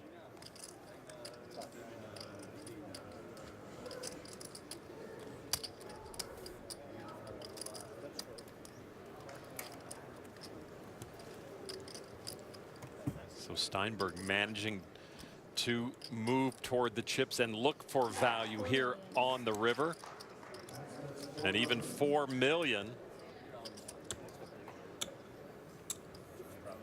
Yeah, so many things that give McKeon trouble here. McKeon doesn't love it. I mean, Steinberg has a queen or a jack. At best with an ace, he's chopping, but he knows that Steinberg isn't just betting an ace here. He's got to have a jack or a queen or a bluff. Those are really the only types of hands he could have. And McKeon's been pretty on point tonight. I wouldn't be surprised if he finds a fold here.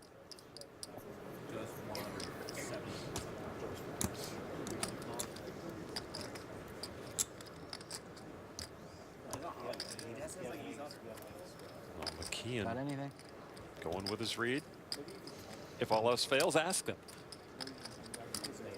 He's polite, too. I think you got it, Max. I think you're right. Do you think you have it? This is what I love. I love someone trying to get a reaction from their opponent. You got it.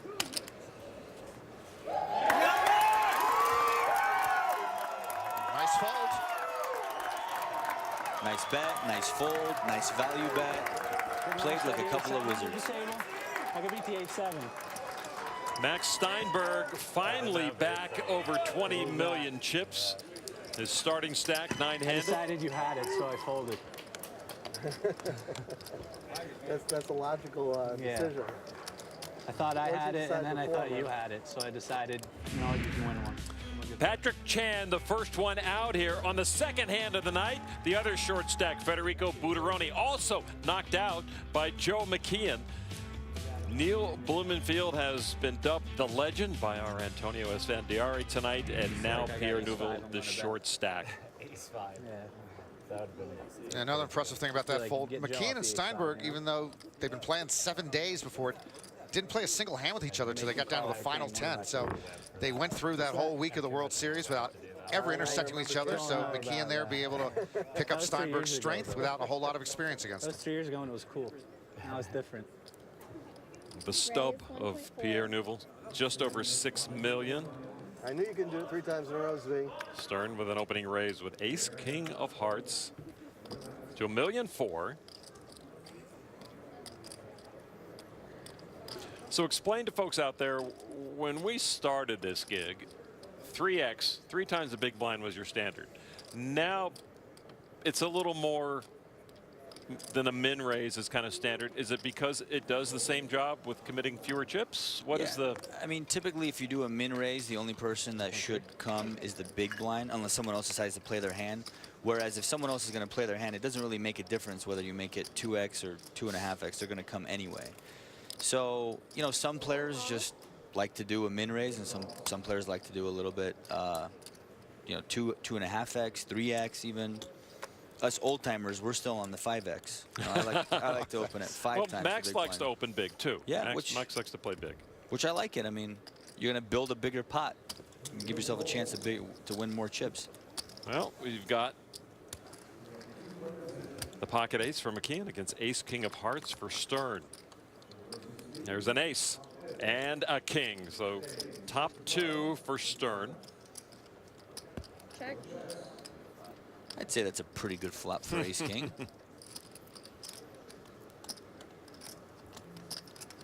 I still love it that just a measly little 8 on the turn changes all of that. I mean, Stern might get cute here and check back. It's a pretty dry board to check back Yeah, and hope that your opponent catches something. But unfortunately for him, the only thing he can catch is a better hand.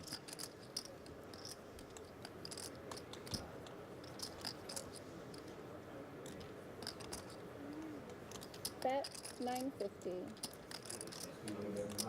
950,000. Oh, he can't fold. I think he wants to fold quickly. He just one last look. He's got the stare and he's got the scowl now.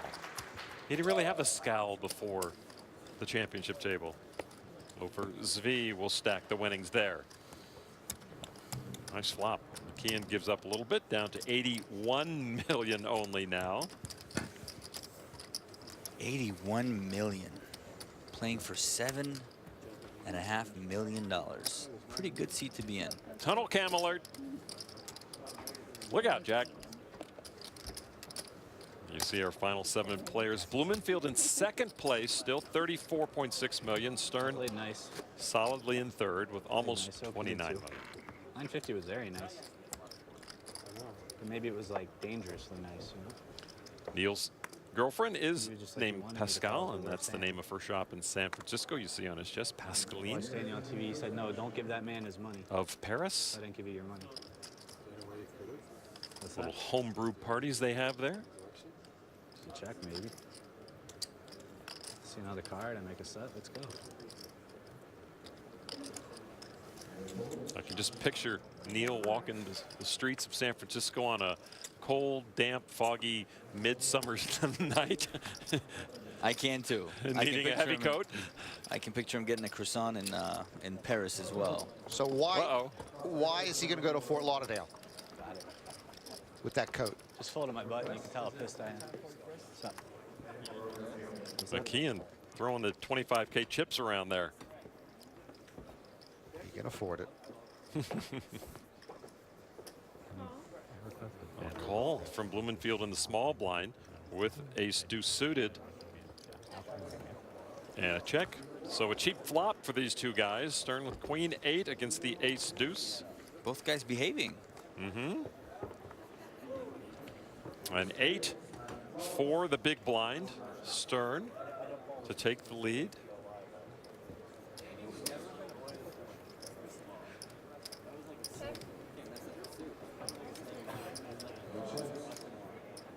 Go ahead, over Zvi. I mean, I would definitely bet here in a blind versus blind situation with a pair of 8s, queen kicker. Most definitely have the best hand, probably. And if you don't, you can find out. Now 700,000 from Stern. And the second biggest stack. This is kind of a loose call because what you do is you put yourself in a tough spot on the turn if you don't catch an ace, basically. There's really no good cards for you. It just gets better for Stern. Queen's up. So playing against a guy that might double barrel you, It's just a bad spot. I would have probably just given it up on the flop. Even though you might be folding the best hand, sometimes it's okay.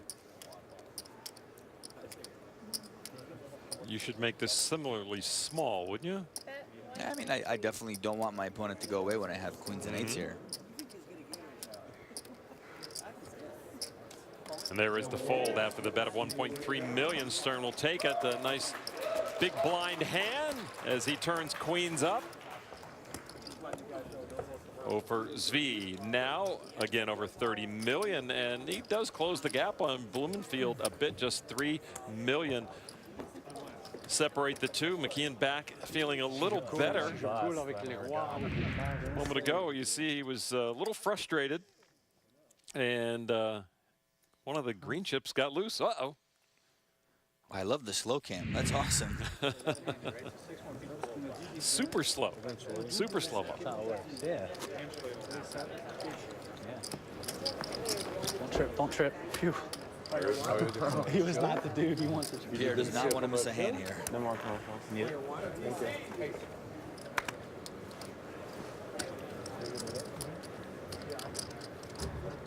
Pierre Nouvel in the big blind,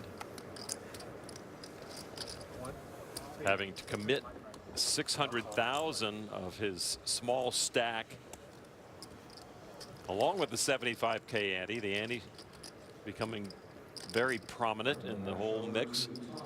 Folded around to Canuli. Canuli, the second short stack with just over 9 million.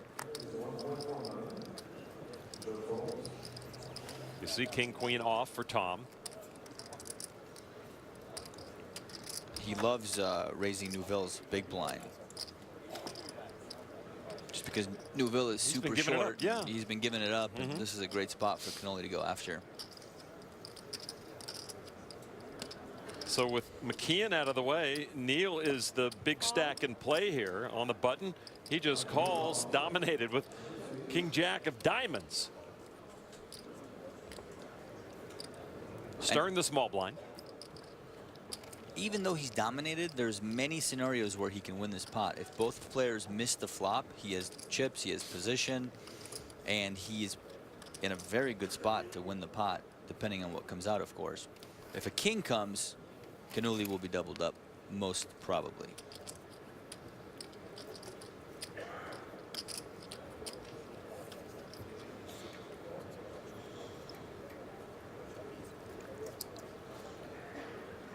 What confounds me about Stern is he actually acts a lot quicker when he's betting than when he's folding. It's not even close. You're right about that. It's just.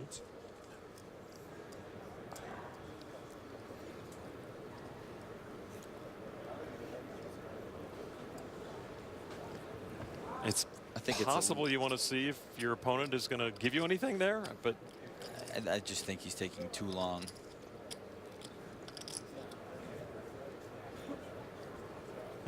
Now looking. He's got the Stern look. Yeah, he does. Usually when you take a long time, you fold. That seems to be his tendency. But to your earlier point, every pre-flop decision cannot be this torturous where you take this long. Yeah, that's pretty standard. Yeah. We better have something then, right? Yeah. Well, this is not a fold. Them's raisin chips, sir. Yeah. 6-3 off. Okay. Oh, this feels like a big hand. I don't think he's squeezing or anything. I think this is a big hand. Could I have some more fruit, please? 4.7 million is the re-raise with pocket jacks from Stern. Yeah. Pierre gives it up.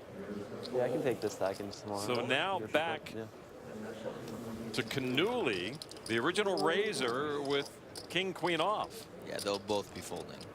Canoli's not going to be. I mean, he knows that he can never get Stern off whatever hand he has, and he's not putting it all in with king high. You're the best.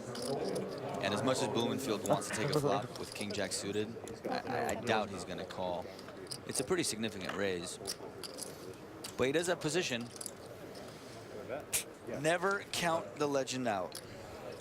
Zvi, what do you got behind? How many stacks of red are there? Of the red. Well, there is a leaderboard nearby with all of this written down. Maybe Neil can't see it from his seat. It might be just behind him, and so that would be a tough position. I'll give him that. The tough spot. I mean, it's really hard to fold these hands in position, but you know, thinking about the pay jumps and crippling your stack and these kind of things really come into play. It's a disciplined fold from the amateur. Very disciplined. Ofer Zvi will take it, and he now is back into second place with over 34 million. Neil will lose a few down to 31.8 million, still back and forth for that second place spot, while McKeon way above into the stratosphere with 80.8 million. Hope you're enjoying the action here. Our first of 3 nights from the Penn and Teller Theater, the Rio All-Suite Hotel and Casino, the 2015 World Series of Poker main event championship table. So Stern, in the last 5 hands, he has made a nice run up with a net gain of 7.9 million, and he is back into second place, as I mentioned, but the blinds are so big, every hand is a big swing. Absolutely. I mean, it's 1.4 million a round. All in. Canuli is the one all in again with ace jack. Canuli does that with, what has he got? 15 big blinds left? Not even 15 big blinds left. More like 12. Yeah, I mean, this is definitely a shove, and he's happy that the big stacks have folded to his left. He did not want to get insta-called. So Canuli, ace jack, shove, gets through again.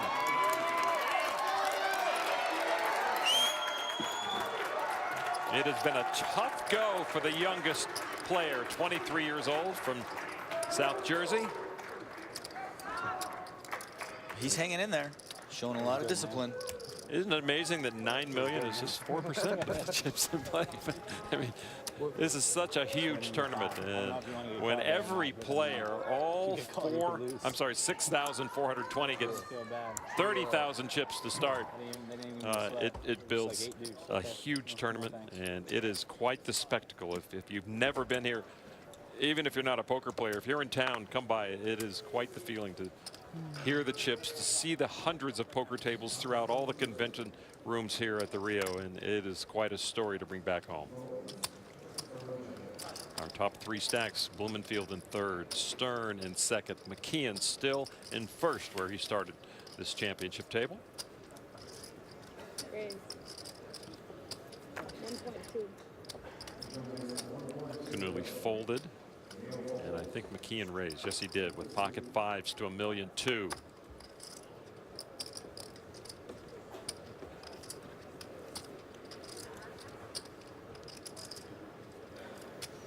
Dun dun dun dun dun dun. Maybe you could do your naked yoga in the next room while we're waiting for him, Norman, if you wanted to. Boy, I could clear out a lot of the room if I did it in a particular spot. Right. But I like Antonio's idea. I think the music might make Stern act quicker.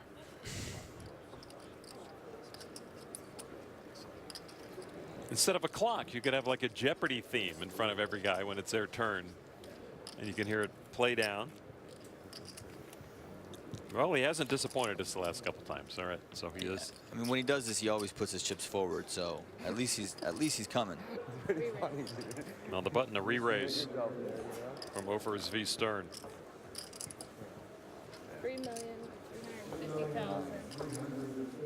3,350,000 with ace king off. Again with ace king. He's had some big hands. Ace king a couple of times in the last few hands. Pocket jacks. Oh, man. Back to McKeon now. McKeon will just end up calling and seeing a flop. He certainly doesn't want to get into some pre-flop battle with 2 5s, so this is a very standard call. Let's see an action flop. Well, Stern flopped top 2 against McKeon's pocket pair last time. Now he flops top pair.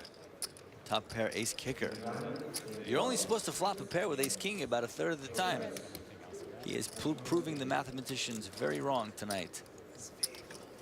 A check from McKeon.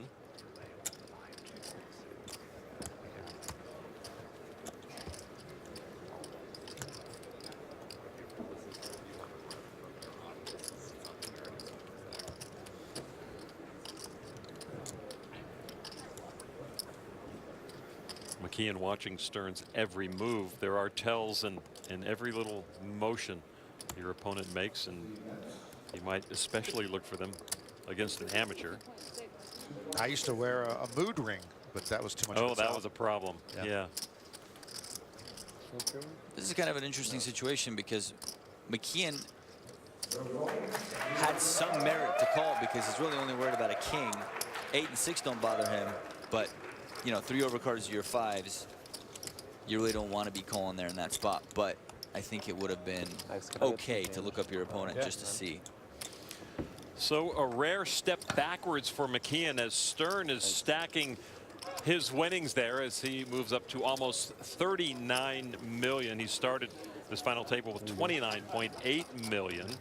McKeon now down to just over 77 million, still very much having control of this championship table. The back and forth between these two players throughout the night has been very entertaining. Opers v. Stern getting the best of it in that last hand. But it has not always been the case. McKeon's still impressive. You know, I mean, generally tonight, he's bet when he's had the best of it, and he's folded when he's been behind. Yeah, he's done a great job tonight. He's known where he's at almost every hand so far. He folded there. And so action on Neil Blumenfield. Raised to 1.5. $1.5 million with Jack 10 of clubs. Dun, dun, dun, dun, dun, dun. It's like he's every other player at the table, it seems. You know, he's always, we're always waiting on him. Relatively quick fold from Stern. Pierre gives it up. Pierre now down to 8 big blinds, by the way. 8. Beckley with 11 million has the action. He's been very quiet last couple of hours. 7th place pays about 1.2 million.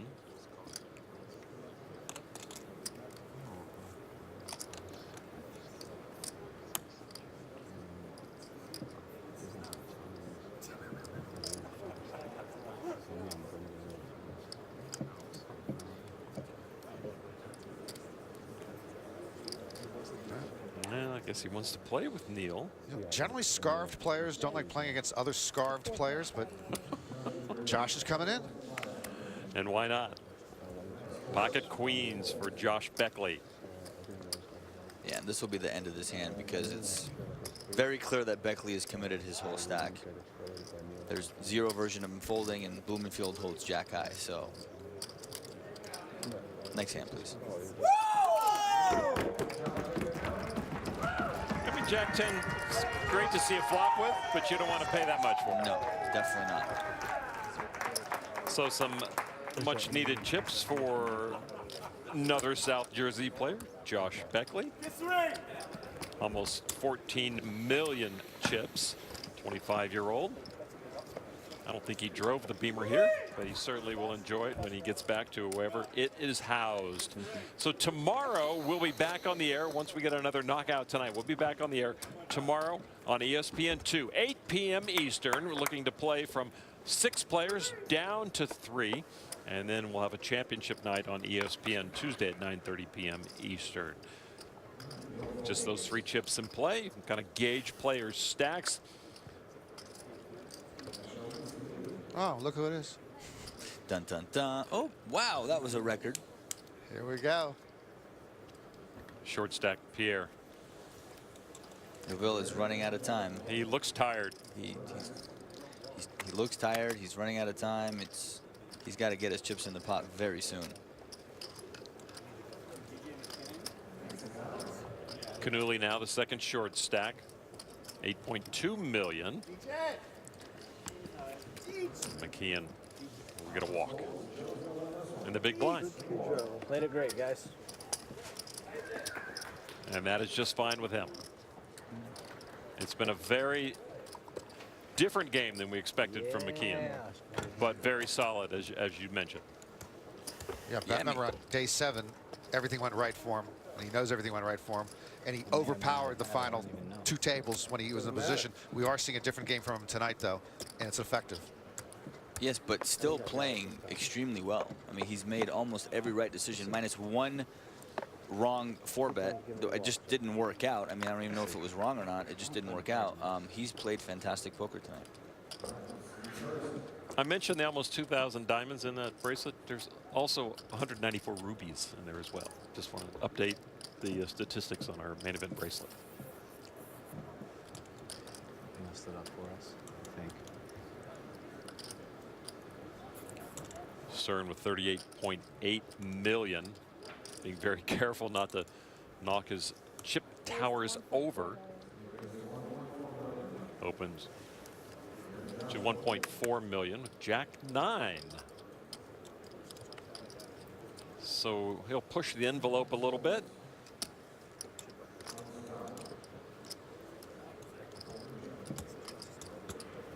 McKeon very methodical in 1.4.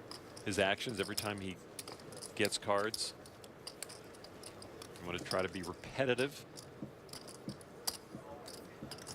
whether you've got it or not, as he looks to Neil Blumenfield waiting in the big blind.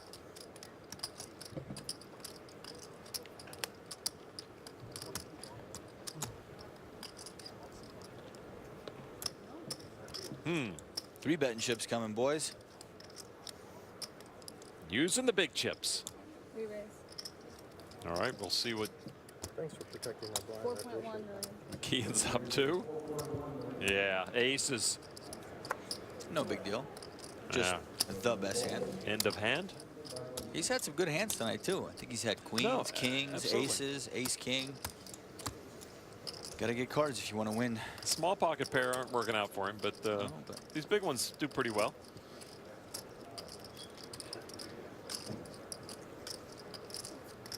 Stern hasn't had a crazy 4-bet yet tonight. As much credit, he is so overdue. He better not pick this spot. I hope he doesn't, but he's actually kept himself pretty much under wraps. And he's going to make the right move again. Well, he should have never been there in the first place. McKeon wakes up with 2 black aces, and he will re-raise and take $1.4 million from Stern after his opening raise. So McKeon now back over 80 million once again. Okay.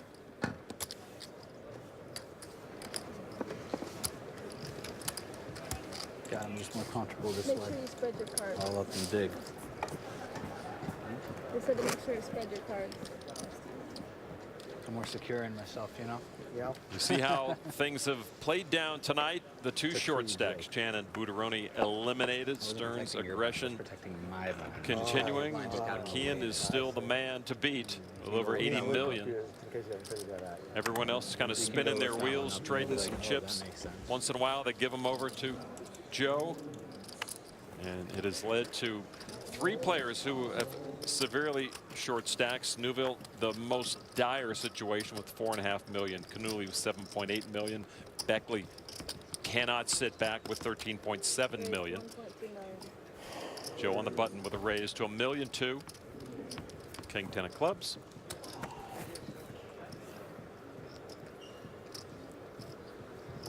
So, Antonio, the Pascal, you're not doing your job. What is her job? the adrenaline's worn off. I don't think she controls You don't see them wearing down though too much. I mean, it is stressful. I think nobody really, I mean, nobody wants to bust because they get to come back tomorrow. They get to come back fresh. They move up in the pay jumps. And, you know, there's 2 really short stacks, Neuville and Canuli. So everybody just wants to kind of plug along. McKeon and Stern definitely want to try and take advantage of the situation and pick up chips from the shorter stacks. All right, we'll see a flop An ace in that flop for Stern. 2 clubs for McKeon. So that was fun. Stern checks. Yeah, both players connected with the flop, so we'll see some action for sure. And McKeon was definitely going to bet this in position. And you don't want to check raise here with ace-3. In case you get called, you're going to put yourself in a predicament. You have a very good hand, and it's a great spot to try and pick up a bluff if your opponent is bluffing. So this is just a call out of position.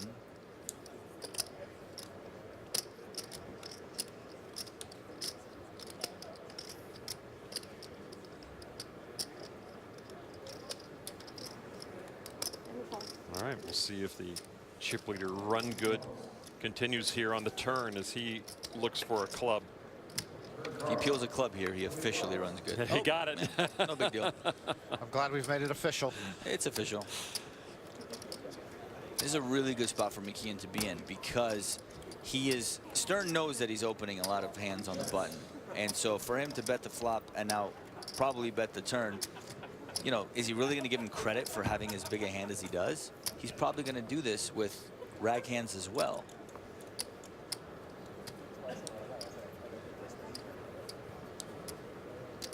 This is just a dream spot for McKeon to be in. I think he'll get paid off here. Stern flop top pair, and now with the made flush, Joe McKeon, 3.2 million into the middle. And these two gentlemen squaring off once again and staring off. This will be an epic fold if Stern can make it, but I really don't think he can make it. I know I'm calling. Well, that's why you're sitting next to me here. Woo. Open the door wider, Antonio.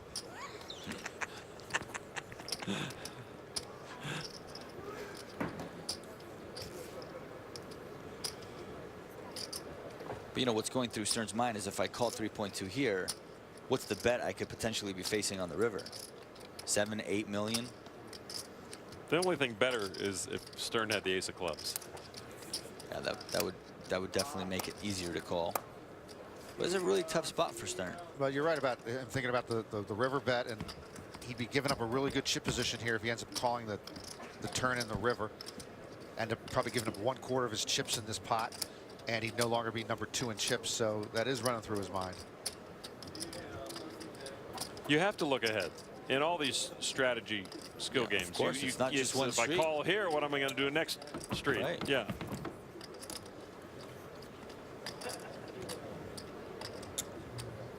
It just looks pretty suspicious for McKeon to bet here. Because if he had a hand like ace 10, let's just say, he's probably going to check back to turn given a club peeled off. But he's firing again, so he pretty much either has a monster or a stone cold bluff. Wow, And what a there's the laydown. fold. Yeah, you're right. What a laydown, Stern. And now Joe has to wonder, am I giving something off? What made that fold happen?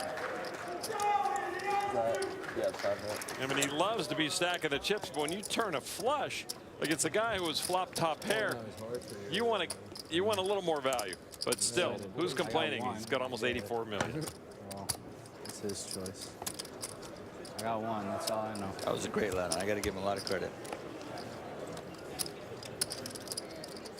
It's a small rail. I know that much.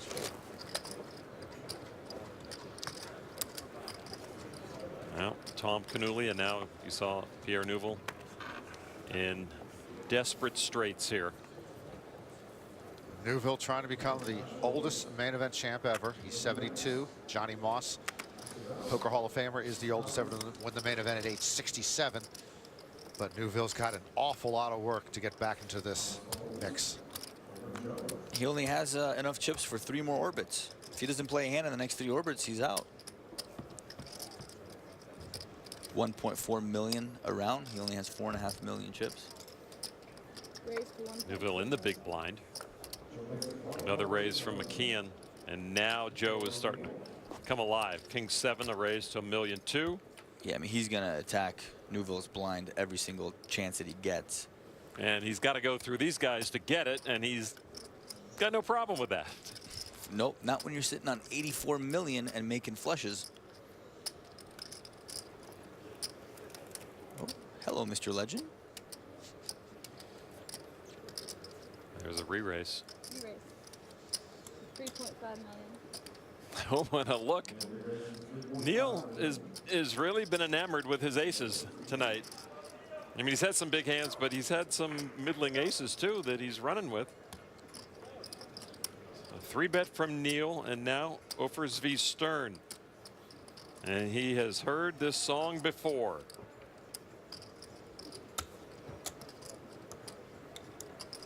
Blumenfield playing some strong poker. Ace-9 is a pretty good hand. I mean, you probably have the best hand against the range of hands that McKeon is opening with, but it's not the kind of hand you want to be calling with. You have to take the aggression and try and put yourself in front, and that's exactly what he's done. And you still see in the big blind Pierre Neuville, the shortest stack here. Take your time, Mr. Stern. Take your time. Yeah, he's having to wait. No, if Stern 4-bets here, I'd put him on a big hand or an 11:30 show reservation. What a surprise. Fold. Pierre will look at his hand. And no, he goes to those chips a lot before folding. That's what confuses me about him. Nope. And he'll give it up. Neil Blumenfield. Now just has to worry about Joe McKeon. And Joe will give it up, and he's none too happy. Neil Blumenfield having some fun here at this final table. Okay, I gotta do this once. I gotta do this once. I can't take it. I can't take being stared at for 5 minutes. I can't take it. I folded fast. Channeling Justin Schwartz. I didn't expect a Justin Schwartz impersonation tonight from Neil Blumenfield. Of all people. Justin, just one of the many characters we had fun with. You think I want to screw with you? I mean, no, I don't think you have it. I was just pretty sure I was behind. I wasn't wanting to find out where I was at, so. Yeah. Sometimes you get caught, sometimes you don't. Blumenfield with 31.5 million. Third place.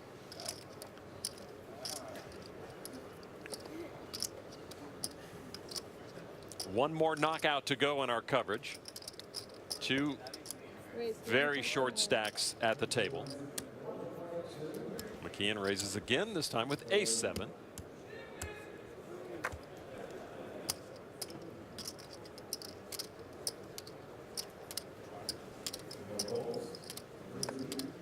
These are all great spots to raise for McKeon when Beckley or Neuville or even when Canulli's in the big blind, because he knows they're folding so many hands.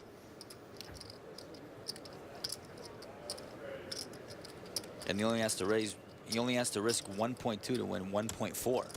If he wins half the time, he's still profiting on the play. Dun, dun, dun, dun, Is it possible dun, he's dun. taking naps here and just kind of staying fresh for the rest of the action? He's just doing his thing. And it's not helping Pierre's cause. I mean, Pierre, you know, he doesn't want this to drag out in terms of hours. And when you're constantly faced with having to wait for the same guy, I mean, it wears on you mentally. No, I mean, it's a little tilting. You just really have to be strong and not let it affect you. Pierre folds and McKeon will take it again with the raise. Nobody had a hand to play against Joe McKeon.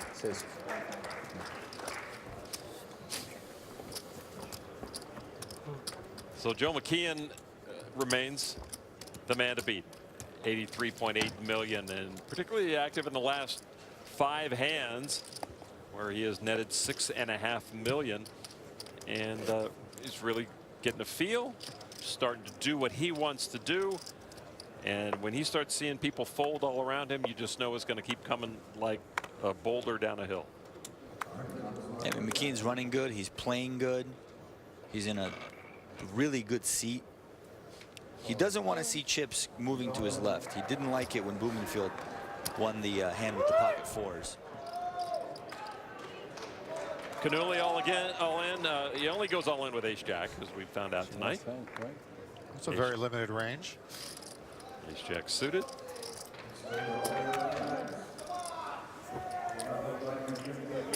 And Cannuli will take it again with the shove.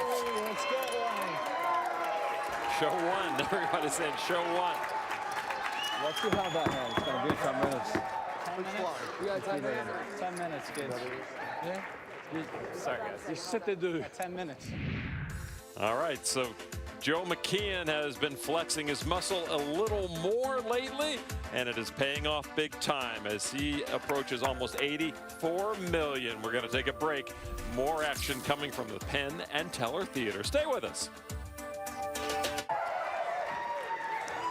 Welcome back to our seven-handed main event championship table, where Joe McKeon continues to dominate the leaderboard with nearly 84 million chips. It's been a fun night for Neil Blumenfield, who finds himself in third place. Pierre Neuville, the super short stack with 5 big blinds. 1.4. Coming to you on our 30-minute delay. Neil with pocket queens. We're going to play down till we have 6 players, and then we will stop for the night. Come back tomorrow on ESPN2 at 8 p.m. Eastern.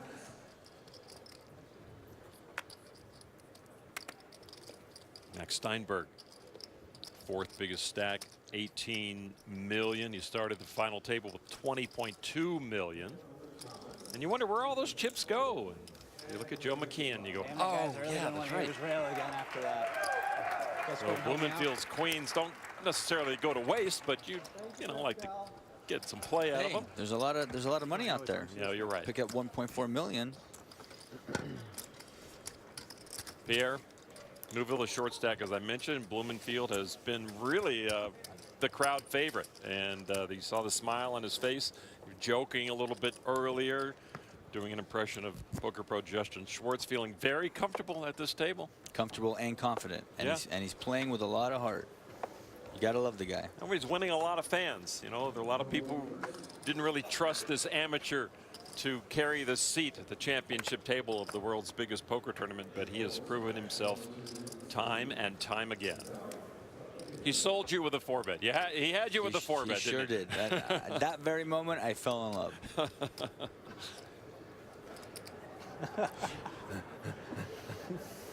Pierre with some chip envy.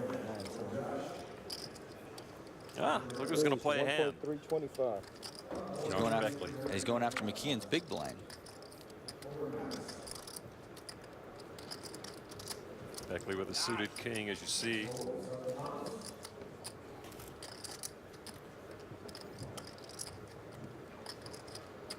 Cannuli with the shorter stack than Beckley. Currently in 6th place out of the 7, but he's in trouble too. He needs to make a move soon.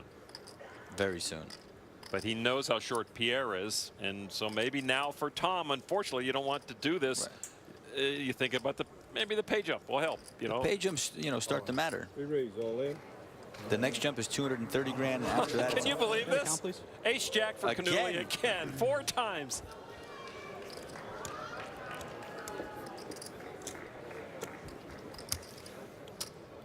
He already had a raise from Beckley, so there's some extra chips in the pot this time for Tom. Exactly what he needed. Not out of the woods yet. And not an immediate fold from the chip leader. It's never fun when the chip leader wants to count. Whoa, that one had a little extra mustard on it and gets the couple of folds. And Cannuli will take that pot and breathes a sigh of relief. And he just oozes intensity, It though. would have been 6-handed. That's 4 times he's had ace jack, right? I think. Yeah. And every time he's been all in, he's won every time. You get in there, you mess everything up, man. I did make a difference. How did that make a difference? Tom Canuli, Just like, it seemed stronger? laser focus on his goal of winning this thing. He wants to be in the Poker Hall of Fame. Yeah, he's always gone hardcore in whatever he's done. At first, he wanted to play basketball, but was never tall enough. Plus, I don't think he could dribble to his left.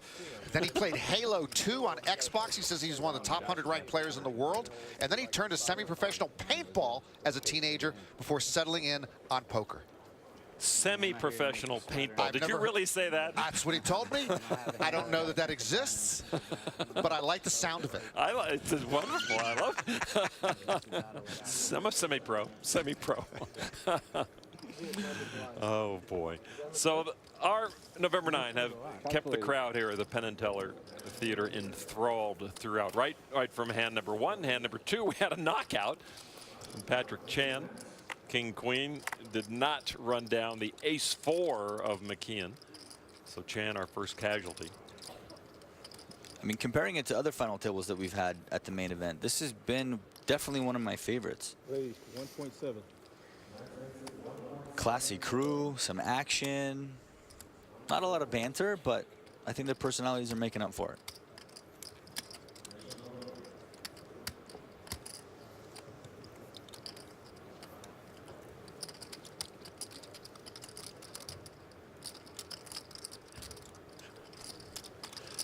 So now McKeon, who has faced a raise from Steinberg, and he has to, Joe has to identify Max as really one of his big threats here. He knows the quality of play Max brings to the table, and he has to regard him with kid gloves.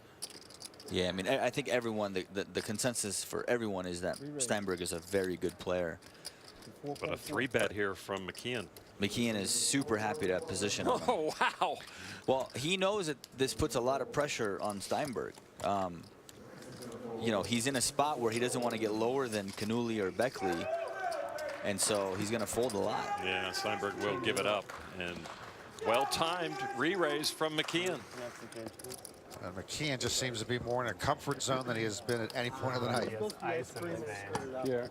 A long time ago, I helped him move into an apartment a long time ago, and this was like, I was in high school or something, and I had like no ability to do anything or everything. So like, the one thing I did well was I filled up his ice cube trays. So he called me Joey Ice Cube. That's really funny. In the moving, like I was the guy that held the door open for the most part. Screaming Ice Cube. And there's what Pierre Neuville has left to play with. 3.1 million, 5 big blinds. Pierre, he knows the game. He knows how to make it happen. He knows the mechanics of final tables, and you just have to figure he's been pretty much card dead tonight for nothing to go right for him. And he's in the big blind with 600,000 of his 3 million the very next hand. So if he had anything even remotely good there, he's supposed to shove, but probably had some garbage. Yeah, thanks. No action before McKeon, and so he says, let's try this. King 7 suited.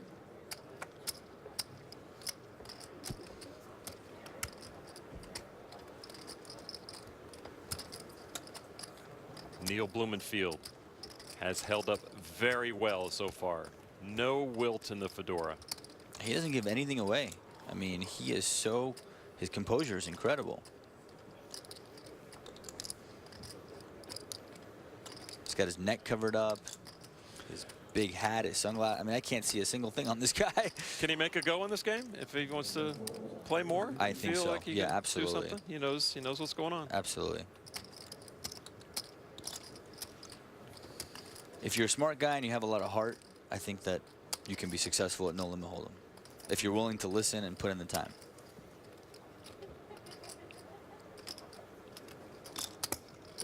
Stern of the big blind calls the raise from McKeon. Jack 8 against King 7. And McKeon flops the king again. Surprising. Check. Stern checks after missing no diamonds, no jack, no 8.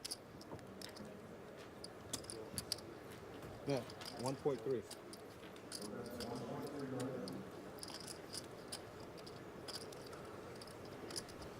And just harken back to Daniel Negreanu saying, you can't have it every time. Maybe you can. Yeah, I guess you can. He's made a lot of hands tonight. Yeah.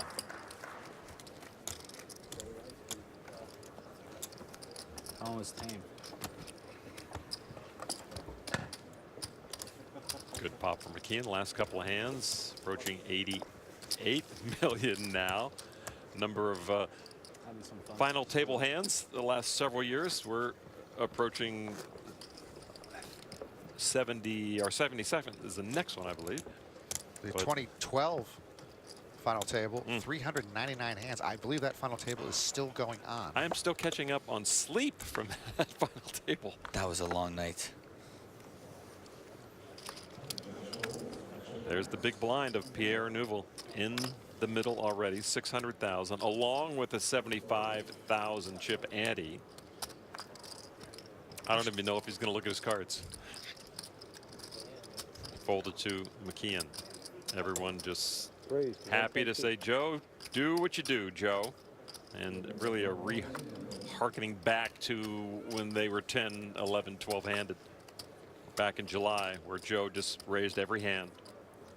It worked like a charm there. And well, in that case, when he was playing 5 or 6 handed, he had the rest. He had more chips than the rest of the table combined. He's actually approaching that now. Right. Not quite there, but he almost has more chips than the rest of the table combined. so as we mentioned, 192 million plus, and he has almost 88 million.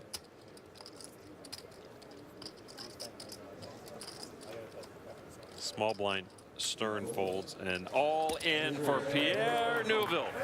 Not a moment too soon. And a call, Jack 6 for McKeon.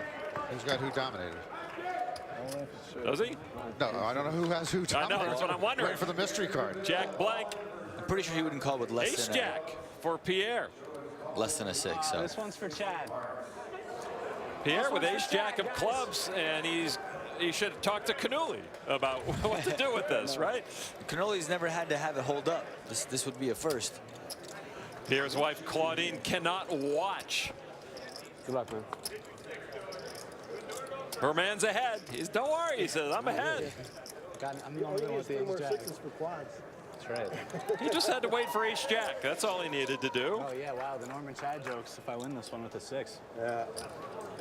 Did you hear that, Norman Chad? Pretty sure he was talking about you. A lot of history with this one. So Look at Claudine. Good, bad, or indifferent? oh, it's just everyone's on TV is going to see it and go nuts. All right, here is the flop. Queen 10 tray. You can chop. Run a river for a chop. Neuville's Do you still not see good. the heart out there? Come on. He likes his position. Told you. Turn card is another queen on the Queen of Hearts. So a flush draw now for Joe McKeon. Do you not see 2 hearts out there? He quadruples his outs. You see the outs across the top, any 6, any heart, and he would knock out Pierre Neuville. He's running way too good to miss. We saw him do it on the turn. Feels like he just has to get there. Can Joe McKeon do it again? You see the outs. The river card is a heart. Oh my goodness, the rich get richer. And it will cost Pierre Neuville his main event tournament life. And it ends a remarkable run for the 72-year-old former toy executive. What's that? No, I just knocked out everybody. It's a triple today. McKeon doing the task. Pierre with several 6-figure scores. And despite his 7th place finish, this will be a poker career highlight, no doubt. His wife, Claudine, obviously upset. She wanted a deeper run from her poker hero. And McKeon again, 3rd straight knockout. He took out Chan, he took out Buteroni, and now he takes out Neuville. McKeon over 91 million chips now. He hasn't been as active as we thought, but once he started getting the ball rolling, he just runs beautifully. You see so far what's happened. Chant, Butaroni, Neuville out, all knocked out by Joe McKeon. Tomorrow night, it's going to be all Joe all the time, I'd imagine. He's got almost half the chips in play. He's in the perfect spot, the spot he would want to be in when we get down to six-handed. It's clearly the Joe McKeon show, and he's going to come out firing tomorrow. So we will resume action tomorrow night, 8 o'clock Eastern on ESPN2. The plan is to play from 6 players down to 3 and then crown a champion the following night on ESPN in prime time. It really was a lot of fun tonight. Right from the get-go, we expected fireworks out of the gate. We got them. Joe McKeon providing the fun all along the way, but every character came out in fine form tonight, Antonio. Especially the legend. I mean, what an impressive poker player. And McKeon, of course, the prohibitive favorite right now, but I will stick with the legend as the man to beat the next couple of nights. Well, it's going to take 3 or 4 people to count all of those chips. Joe McKeon with almost 91.5 million chips for the 24-year-old. So we hope you enjoyed tonight's action. It was a lot of fun from the get-go. All the dynamics came together for a terrific night of poker. The November 9 have turned into the Sunday 6 eliminations, double-ups, pageantry, poker at its finest seen around the world. Come back tomorrow night at 8 p.m. Eastern on ESPN2. We play six-handed on our way to $7.7 million. For Norman, Chad, Kara Scott, Antonio Esfandiari, Phil Hungmuth, and Daniel Negreanu, I'm Lon McCarran. We'll see you tomorrow night.